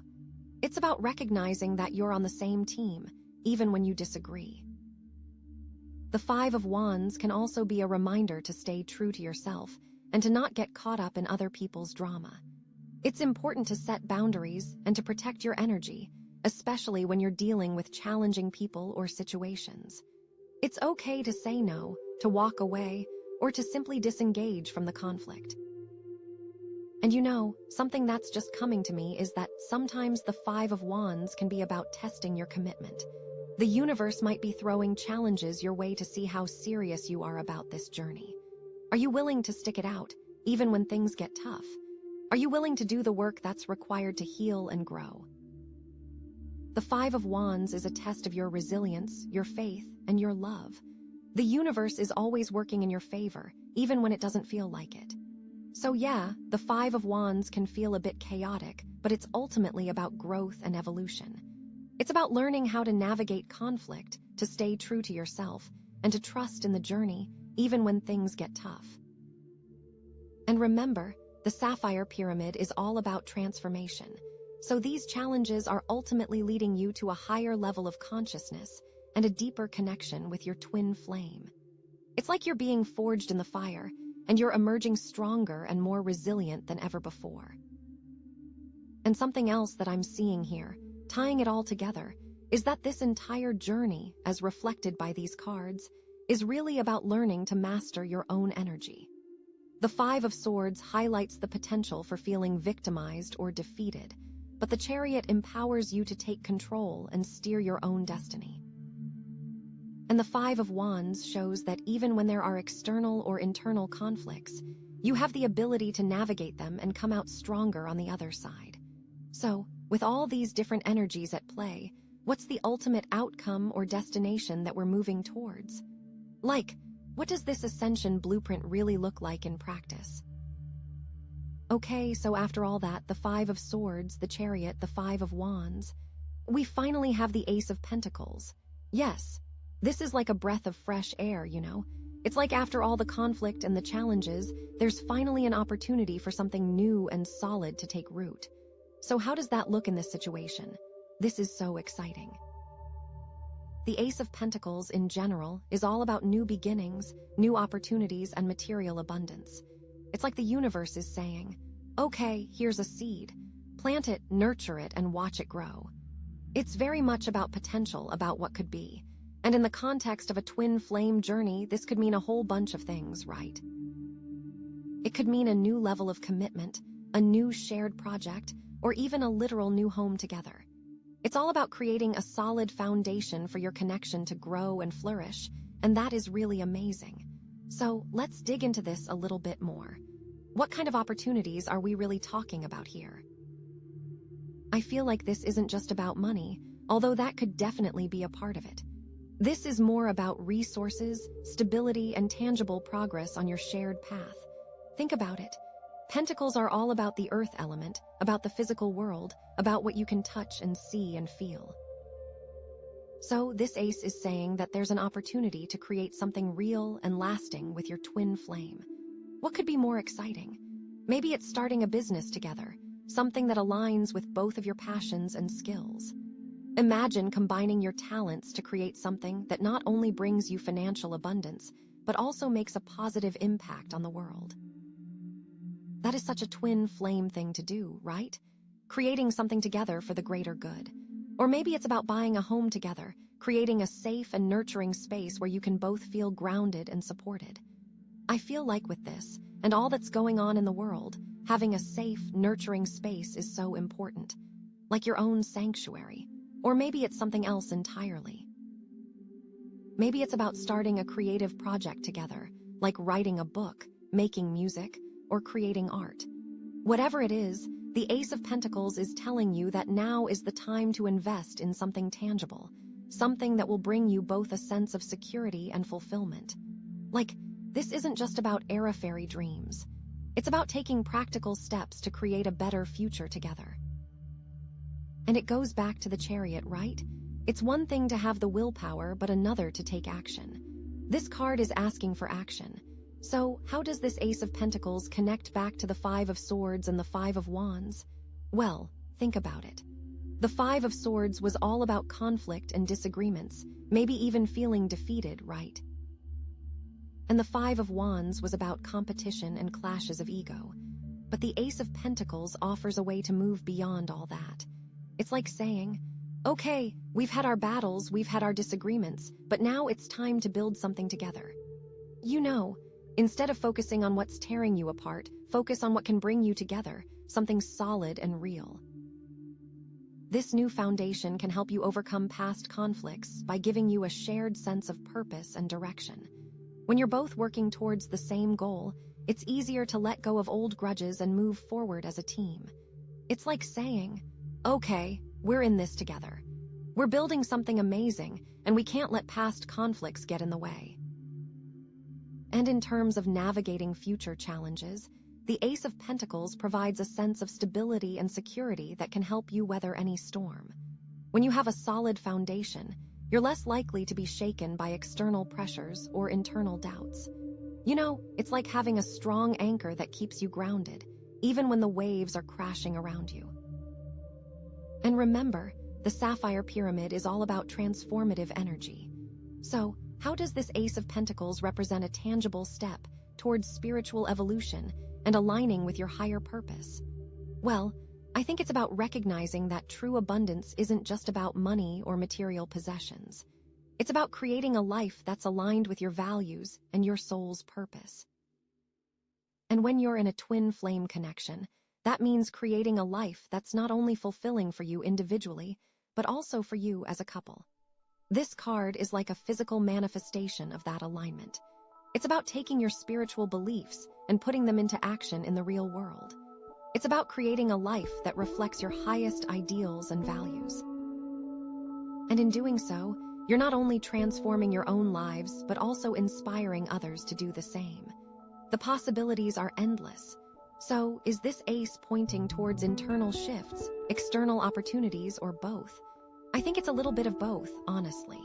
I feel like the internal work is always the foundation, right? You have to be clear about what you want and what you value before you can start creating it in the external world. But this ace is also a reminder that you can't just stay in your head. You have to take action, you have to put your energy out there, and you have to be willing to manifest your desires in the physical realm. It's about the interplay between inner work and outer manifestation. It's about recognizing that your thoughts and beliefs create your reality, but you also have to be willing to take practical steps to bring your dreams to life. So, what does that look like for you? How can you use this new foundation to create a more fulfilling and aligned reality? What are the tangible steps you can take to bring your dreams to life? This is where it gets really exciting, right? Because this ace is like a blank canvas. It's an invitation to create something new and beautiful, something that reflects your unique connection and your shared purpose. Don't be afraid to dream big, to think outside the box, and to take risks. The universe is supporting you, and you have the power to create whatever you desire. Just trust in yourself, trust in your connection, and trust in the journey. It's really that simple. I really feel like the cards are guiding you to create something lasting in the physical realm, which is amazing, right? But with all this new opportunity and the potential for abundance, it's important to stay grounded and focused. Because the journey's not over yet, and there are still more layers to uncover. So, what's the next piece of the puzzle? What else do we need to know to fully understand your ascension blueprint? Let's pull another card and see what else the universe has in store for you. Okay, so with all this new opportunity and the potential for abundance, it's important to stay grounded and focused. Because the journey's not over yet, and there are still more layers to uncover. So, what's the next piece of the puzzle? What else do we need to know to fully understand your ascension blueprint? Oh, wow. Okay, this is interesting. We have the Hanged Man. Okay, so this card is all about, suspension, surrender, and seeing things from a different perspective. It's like the universe is asking you to pause, to take a step back, and to reevaluate everything. And I know that can sound a little scary, especially after having that Ace of Pentacles, but trust me, this isn't necessarily a bad thing. Not at all. The Hanged Man often depicts a figure hanging upside down, right? Which can seem kind of uncomfortable, but he looks so peaceful, doesn't he? He's totally relaxed. This isn't about punishment or suffering. It's about willingly choosing to see things from a new angle, to sacrifice something in order to gain a deeper understanding. It's like he knows something we don't. In general, this card signifies a time of waiting, of letting go of control, and of trusting in the divine timing of the universe. It's about surrendering to the present moment and accepting things as they are, even if they're not what you expected. And you know, that's a really hard thing to do sometimes, isn't it? Now, in the context of a twin flame journey, the Hanged Man can have several meanings. First, it could indicate a need to surrender to the journey itself, to stop trying to force things to happen on your timeline and to trust that everything is unfolding exactly as it should. I know, easier said than done, right? Especially with twin flames. It can also represent a need to release control in the relationship, to stop trying to fix or change your twin flame and to accept them for who they are, flaws and all. And that's such a big one, isn't it? Because we often have this ideal image of our twin flame in our heads, and we get so caught up in trying to make them fit that image. But the Hanged Man is saying, let it go. Just let them be themselves and focus on your own growth. Or it might be that it's asking you to sacrifice something for the sake of the connection. Maybe it's sacrificing your ego, your pride, or your need to be right. Or maybe it's sacrificing a certain lifestyle or belief system that's no longer serving you. It's about being willing to let go of anything that's holding you back from fully embracing the connection. This card, I think, is huge on perspective, too. Like, are you seeing things clearly? Are you stuck in a certain pattern of thinking or behaving? The Hanged Man is inviting you to step outside of your comfort zone and to see things from a different perspective. Maybe you need to look at the situation from your twin flame's point of view, or maybe you need to get some outside advice from a trusted friend or advisor. And you know, sometimes the Hanged Man can indicate a period of stagnation or feeling stuck. Like you're waiting for something to happen, but nothing seems to be moving forward. And that can be really frustrating, especially when you're eager to move forward on your journey. But the Hanged Man is a reminder that sometimes the greatest growth happens during periods of stillness. It's like when you're waiting for a seed to sprout, you can't see anything happening on the surface, but underneath the soil, there's a whole lot of activity going on. You might need to ask yourself, what am I resisting? Where am I holding on too tightly? What am I afraid to let go of? Because often, the things we resist the most are the things we need to release in order to move forward. So I know this might not sound like the most exciting card, especially after that Ace of Pentacles, but trust me, it's a really important one. It's about slowing down, turning inward, and gaining a deeper understanding of yourself and your journey. It's about surrendering to the present moment and trusting that everything is unfolding exactly as it should. And that's a powerful message, right? Now, let's connect this to the other cards we've pulled. How does the Hanged Man relate to the Five of Swords, the Chariot, the Five of Wands, and that Ace of Pentacles? Well, remember the Five of Swords. That was all about conflict, disagreements, and feeling defeated. The Hanged Man is saying that maybe you need to take a step back from that conflict and see it from a different perspective. Maybe you need to release your need to be right and to surrender to the possibility that there's another way to resolve the situation. Instead of fighting, what if you just paused? And what about the Chariot? That was all about willpower, determination, and taking control. The Hanged Man might seem like the opposite of that, right? But it's not necessarily a contradiction. It's more like a course correction. The Chariot is about moving forward with intention, but the Hanged Man is saying that sometimes you need to pause and reassess your direction before you continue on your journey. It's about making sure you're moving in the right direction, not just moving for the sake of moving. Is the destination you set with the Chariot still where you need to go? The Five of Wands, with all that competition and disagreement, is like the perfect setup for the Hanged Man. All that clashing and ego can be exhausting, right? The Hanged Man is like a big timeout. It's a chance to step away from the chaos and to gain some clarity. Maybe you need to stop trying to win and to start focusing on understanding. What is everyone really fighting for? What's the underlying need that's not being met? And then we have the Ace of Pentacles, that beautiful opportunity for new beginnings. How does the Hanged Man fit in with that? Well, I think it's about making sure you're building that new foundation on solid ground. The Ace of Pentacles is about potential, but the Hanged Man is about making sure that potential is aligned with your true values and your higher purpose. It's about taking the time to reflect and to make sure you're not just building something for the sake of building it, but that you're building something that's truly meaningful and sustainable. So it is a good thing to wait. Like imagine you're building a house. The Ace of Pentacles is like getting the land and the materials. It's exciting. But the Hanged Man is like taking the time to survey the land, to make sure it's stable, and to design a house that's going to meet your needs for years to come. You wouldn't just start building without a plan, right? You'd want to make sure you're doing it right. And that pause doesn't negate the opportunity, it just makes the outcome that much better. So, is this Hanged Man energy pointing towards internal shifts, external circumstances, or both? I think it's definitely a combination of both, but with a strong emphasis on the internal. This is really about your inner world, your beliefs, your values, and your perspective. It's about taking the time to examine your own consciousness and to see if there are any limiting beliefs or patterns of thinking that are holding you back. But it's also about external circumstances, because sometimes the universe forces us to slow down, whether we like it or not. Maybe there are external obstacles that are preventing you from moving forward, or maybe the timing just isn't right. The Hanged Man is a reminder that you can't always control everything, and sometimes the best thing you can do is to surrender to the flow of life. So, what does this mean for you in practical terms? How can you embody the Hanged Man energy in your daily life? Well, first, I would encourage you to take some time for introspection and reflection.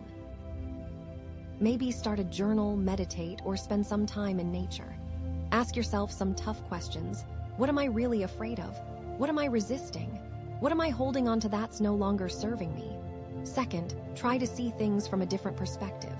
Talk to someone you trust and ask for their honest opinion. Or try to put yourself in your twin flame's shoes and see the situation from their point of view. Third, be willing to sacrifice something for the sake of your connection. Maybe it's your ego, your pride, or your need to be right. Or maybe it's something more tangible, like your time, your energy, or your resources. And finally, trust in the divine timing of the universe.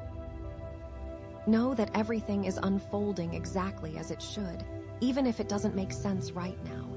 Have faith that you're on the right path and that you'll eventually reach your destination, even if it takes a little longer than you expected. This isn't about stopping your life. It's about being more intentional with your life. It's about aligning your actions with your soul's purpose and about trusting that the universe has your back. Remember that Sapphire pyramid energy? It's all about transformation, right? The Hanged Man is a powerful catalyst for transformation because it forces you to confront your limitations and to see the world in a new way. It's like a spiritual reset button that allows you to clear out the old and make room for the new. This might mean putting some plans on hold. That new business venture from the Ace, maybe it needs some more planning. That big move, perhaps not now, but this is temporary, and what you gain during this pause is invaluable. So embrace the stillness, surrender to the present moment, and trust that everything is working out for your highest good. And remember, you're not alone on this journey. The universe is supporting you every step of the way. Okay. Now, with all this talk about surrender and new perspectives, what's the final piece of the puzzle? What's the ultimate outcome of all this introspection and reflection? What's the next step on your ascension blueprint? I am so excited to see. Okay, so with all this talk about surrender and new perspectives, what's the final piece of the puzzle? What's the ultimate outcome of all this introspection and reflection? What's the next step on your ascension blueprint? Drum roll, please. Oh wow, okay, this is so interesting because we have the moon. The moon, okay, so that's really telling, actually. Because after all that practical, grounded energy of the Ace of Pentacles, and that pause from the Hanged Man, we get the moon, which is all about intuition, the subconscious, and well, things not being quite as they seem. So yeah, this should be good, right? In general, the moon is like a card that asks you to trust your intuition, even when things are unclear, and to be aware of illusions or hidden things that might be affecting your path. It's like there's something lurking beneath the surface, you know? In a twin flame journey, oh my gosh, this could mean so many things. It could mean that there are hidden emotions or fears that are blocking your progress, or that you're not seeing your connection clearly. Or maybe it's that your intuition is trying to tell you something important, but you're not listening. It's almost like you're walking through a dark forest, and you can't quite see where you're going, and you have to rely on your inner guidance to find your way. Think about it, the moon reflects the sun's light, right? It's not direct light, it's filtered, it's indirect, and it's often shrouded in shadows. So the moon card is like a cosmic spotlight on the things that are hidden in the shadows of your subconscious. And on a twin flame journey, those shadows can be deep, right? This could be old wounds, past traumas, fears of intimacy, insecurities about worthiness, all that stuff. So the first thing this card is asking you to do is to acknowledge those shadows, to shine a light on them, and to bring them into the conscious. Because once you're aware of them, you can start to heal them. It's like, you can't heal what you can't see, you know? And the moon is giving you the opportunity to see it all. But here's the thing, the moon can also represent illusion. It can mean that you're not seeing your connection, or maybe even your twin flame, clearly. Maybe you're projecting your own desires or expectations onto them, or maybe you're idealizing the connection in some way. Or maybe it's the opposite. Maybe you're focusing too much on their flaws or imperfections, and you're not seeing their true potential. It's like you're wearing rose-colored glasses, or maybe you're wearing glasses that are a little too dark. Either way, the moon is asking you to take off the glasses and to see things as they really are. So how does this connect with the other cards we've pulled? Oh man, let's dig in. Let's go back to the Five of Swords, right? That card was all about conflict, disagreements, and feeling defeated. The moon is saying that maybe that conflict wasn't what it seemed. Maybe there were hidden agendas or unspoken emotions that were fueling the fire. Or maybe you weren't seeing the other person's perspective clearly. The moon is asking you to look beneath the surface of the conflict and to see what was really going on. It's like a detective, right? Searching for clues. And you know, going back to the Sapphire pyramid and transformation, this is a chance to transform your understanding of those past conflicts. What if you realized it wasn't about winning or losing, but about something completely different? Something hidden. And then we have the Chariot, that card of willpower and determination. The moon is saying that maybe you're trying to control things too much. Maybe you're pushing too hard, or maybe you're not trusting the process. The moon is asking you to surrender a little bit, to let go of control, and to trust that the universe knows what it's doing. It's like you're trying to drive a car in the dark, and you're gripping the steering wheel so tightly that you can't see where you're going. The moon is saying, relax your grip, trust your intuition, and let the car guide you. This doesn't mean giving up, but it means trusting your inner navigation system. Okay, what about the Five of Wands? That chaotic energy of competition and disagreement. The moon is suggesting that maybe those disagreements are masking deeper insecurities or fears. Maybe you're all fighting for something that you don't even really want, or maybe you're afraid of showing your true selves. The moon is asking you to be vulnerable, to be authentic, and to connect with each other on a deeper level. It's like everyone's wearing masks, and the moon is asking you to take them off and show your true faces. How scary, but how freeing, right? And then we have the Ace of Pentacles, that wonderful new opportunity for stability and abundance. The moon is saying, okay, that's great, but are you sure you're building this on a solid foundation? Are you being honest with yourself and your twin flame about what you really want? Are there any hidden issues that could undermine your success? The moon is asking you to do your due diligence, to make sure you're not building your house on sand. It's like checking the blueprints, inspecting the foundation, and making sure everything is up to code. It's not about fear, but about being smart. And what about the Hanged Man? That card of surrender and new perspectives. The moon is saying that maybe there's something you're still not seeing. Maybe you're still holding on to some illusion or belief that's preventing you from fully surrendering. The moon is asking you to go even deeper, to explore the darkest corners of your subconscious, and to release anything that's holding you back. It's like peeling back the layers of an onion, right? Each layer you peel reveals something new, and sometimes it makes you cry, but ultimately it brings you closer to the core. So, is this moon energy pointing towards internal shifts, external circumstances, or both? Oh, definitely both. The moon is all about the interplay between your inner world and your outer reality. Your inner fears and illusions can definitely affect your external circumstances, and your external circumstances can trigger your inner fears and illusions. It's a constant feedback loop. But the key is to start with yourself, to focus on your own healing and growth, and to trust that as you transform your inner world, your outer world will transform as well. It's the law of attraction, right? What you put out there, you get back. So what does this mean for you in practical terms? How can you navigate this moon energy and use it to your advantage on your twin flame journey? First, I would recommend spending some time in quiet reflection. Meditate, journal, or just sit in silence and listen to your inner voice. Ask yourself, what am I really afraid of? What am I not seeing clearly? What is my intuition trying to tell me? And then, be open to the answers, even if they're not what you expect. Second, pay attention to your dreams.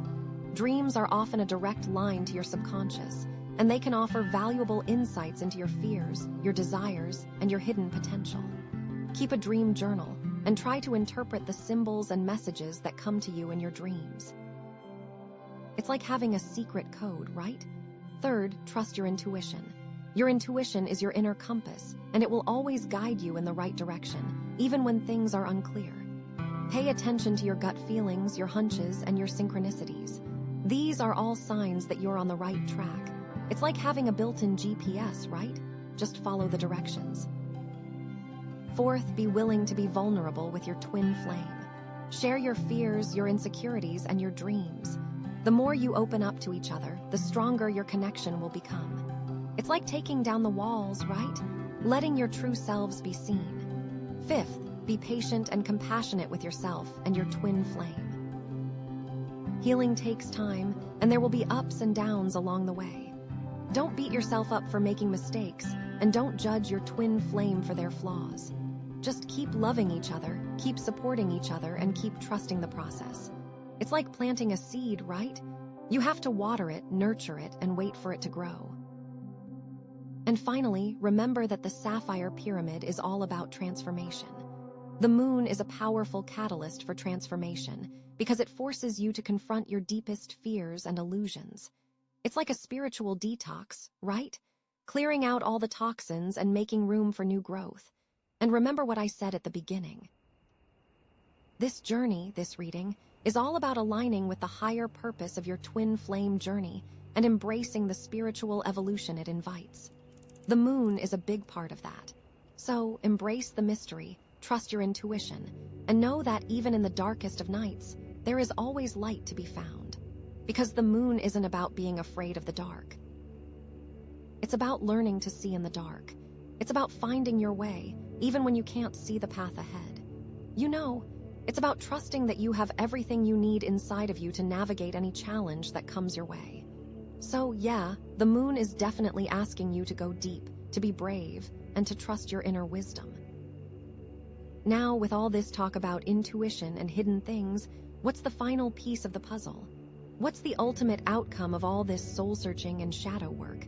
What's the next step on your ascension blueprint? I'm so excited to see what comes next. Okay, so with all this talk about intuition and hidden things, what's the final piece of the puzzle? What's the ultimate outcome of all this soul-searching and shadow work? What's the next step on your ascension blueprint? Oh my gosh, this is so exciting. We have the world. The world. Wow, okay, that's huge, right? That's like the end of the journey, the culmination of everything. It's kind of a big deal. So after all that intense stuff we just talked about, to land on the world, it feels like a full stop, but in the best possible way, you know? I'm getting like a feeling of, yes, in general, the world is all about completion, fulfillment, and integration. It's like you've reached the top of the mountain, and you're looking out at the view, and you're like, wow, I did it. It's about finishing a cycle and feeling a sense of accomplishment and satisfaction. It's about getting to that point where everything just clicks into place. And in the context of a twin flame journey, oh my gosh, this card is like epic, right? It could mean so many things. It could mean that you've finally reached union with your twin flame, or that you've completed a major lesson or cycle in your journey, or that you're ready to move on to the next phase of your life. So, let's dig into this a little bit more. What does this completion really look like? I feel like it's not just about reaching a destination. but about integrating all the different parts of yourself. It's about accepting your shadow side, embracing your strengths, and becoming whole. Think about it like this. The world often depicts a figure surrounded by a wreath, right? That wreath is like a symbol of wholeness, of everything coming full circle. And on a twin flame journey, that wholeness is about bringing together all the different aspects of yourself and your connection. How does the world connect back to the Five of Swords, right? Remember that card? All about conflict and disagreements. Well, the world is like saying, okay, we've had our battles, we've learned our lessons, and now we're ready to move on. It's about forgiving yourself and your twin flame for any past mistakes and releasing any lingering resentment or anger. It's like all that drama. It led you here. All those arguments, you learned from them. And now you're stronger, wiser, and more compassionate because of it. The world is about transcending that conflict and reaching a place of peace and harmony. Maybe it's even about understanding that those conflicts were necessary for your growth, that they were part of the journey. So, you can almost look back and say, thank you, Five of Swords, for showing me what I needed to learn. And then we have the Chariot, that card of willpower and determination. The world is like the reward for all that hard work, right? It's about seeing the fruits of your labor and realizing that all your efforts were worth it. It's about taking that control and using it to create a life that's aligned with your soul's purpose. Remember that feeling of like, okay, I'm in charge of my destiny. The world is like saying, yes, you are, and look what you've created. It's about celebrating your accomplishments and feeling proud of how far you've come. You steered the ship, and you arrived at your destination. And it's like you set out on a journey with the Chariot, and now you've reached your destination with the world. And the Five of Wands, right? That chaotic energy of competition and disagreement. The world is like a big sigh of relief after all that drama.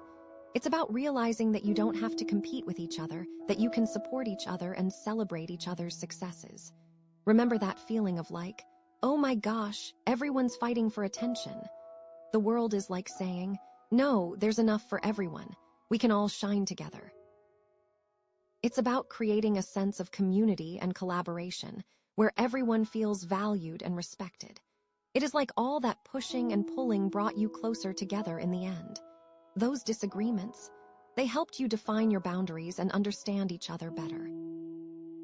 The world is about seeing the value in those challenges and recognizing that they ultimately strengthened your connection.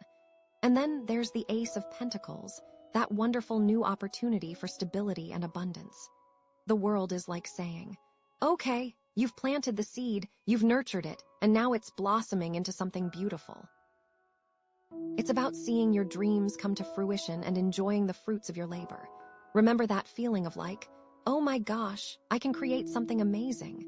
The world is like saying, yes, you can, and look what you've created. It's about feeling grateful for all the blessings in your life and sharing your abundance with others.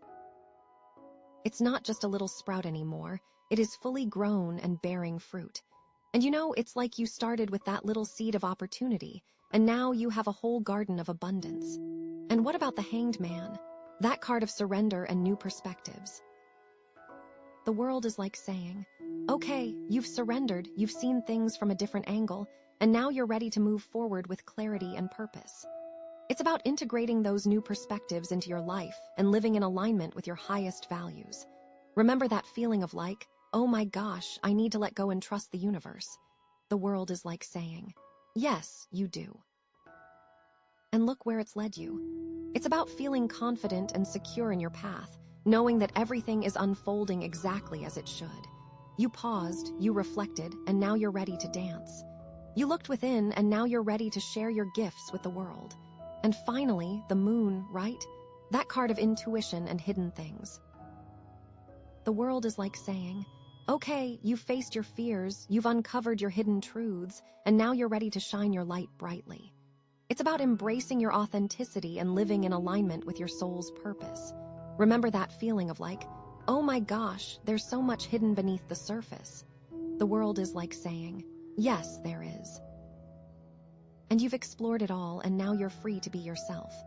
It's about trusting your intuition and following your inner guidance, knowing that you're always on the right path.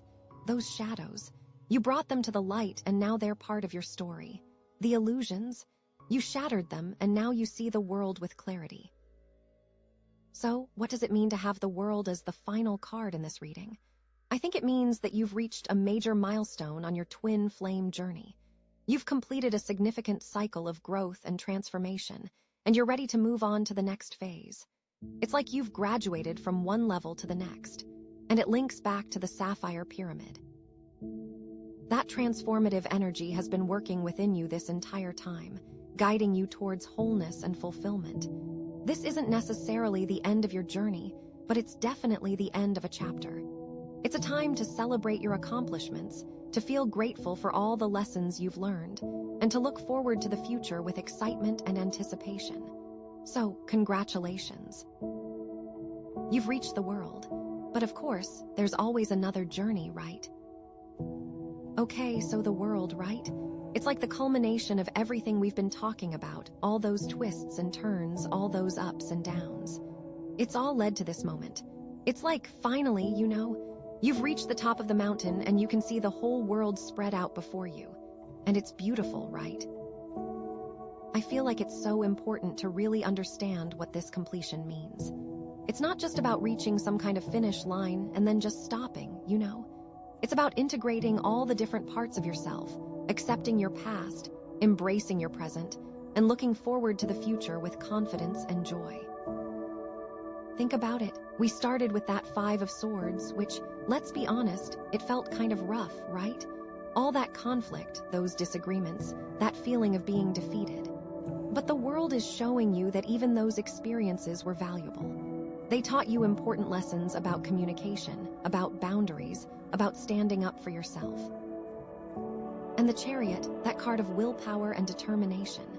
Well, the world is like the reward for all that hard work. It's about seeing the fruits of your labor and realizing that you really can create the life you want. You took the reins, you steered your own ship, and you arrived at your destination, right? And even the 5 of Wands with all that chaotic energy and those clashes of ego. The world is showing you that those challenges actually helped you to grow and evolve. They forced you to confront your insecurities, to learn how to compromise, and to find common ground with others, including and maybe especially with your twin flame.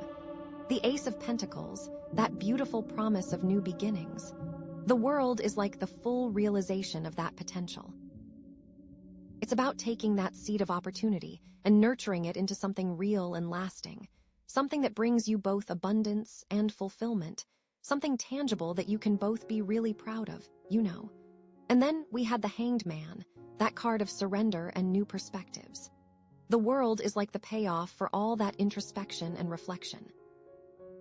It's about integrating those new insights into your life and living in alignment with your highest values.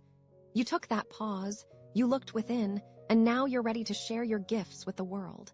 And even the moon, with all its mystery and its hidden depths. The world is showing you that you've faced your fears, you've uncovered your hidden truths, and now you're ready to shine your light brightly. It's about embracing your authenticity and trusting your intuition. So, the world is like all these other cards, all the experiences you've had, all the lessons you've learned, they've all come together to create this moment of completion and fulfillment. It's like everything's clicking into place, I think it's so important to really savor this moment, to really appreciate how far you've come. Because let's be honest, this twin flame journey, it's not always easy, right? There are challenges, there are setbacks, there are moments when you just want to give up. But the world is a reminder that it's all worth it in the end. And it's not just about you and your twin flame, it's also about the impact you're having on the world around you. The world is a reminder that you're part of something bigger than yourself, that you have a unique purpose to fulfill. And I know you're aware of that. So, what does this mean for you moving forward? How can you maintain this sense of completion and fulfillment? I think it's all about staying true to yourself, continuing to learn and grow, and always trusting your intuition, It's about continuing to embrace that Sapphire pyramid energy, that transformative power that's been guiding you all along the way. It's about recognizing that you have the power to create your own reality, that you can manifest your dreams into existence. And it's about sharing your gifts with the world, using your talents and your passions to make a positive impact on others. Because that's what this is really all about, right? It's about love, it's about connection, and it's about making the world a better place. So, yeah, the world is like a huge celebration, a big pat on the back, and a heartfelt thank you for all your hard work. You've earned it, you deserve it, and you should be incredibly proud of yourself. So bask in the light for a little bit, you know? But it's also a call to action, a reminder that the journey's not over yet. There are always new challenges to face, new lessons to learn, and new heights to reach. The world is not the end of the story, it's just the end of a chapter. So what's the next chapter going to look like? That's up to you to decide. You have the power to create whatever you want. You have the wisdom, the strength, and the love to make it happen. So go out there and create something amazing, something that reflects your unique soul and your beautiful connection with your twin flame. The sky is really the limit. And you know, I feel like it's so important to remember that you're not alone on this journey. The universe is supporting you every step of the way. You have a team of angels and guides who are cheering you on, sending you love and encouragement. All you have to do is ask for their help, and they'll be there for you.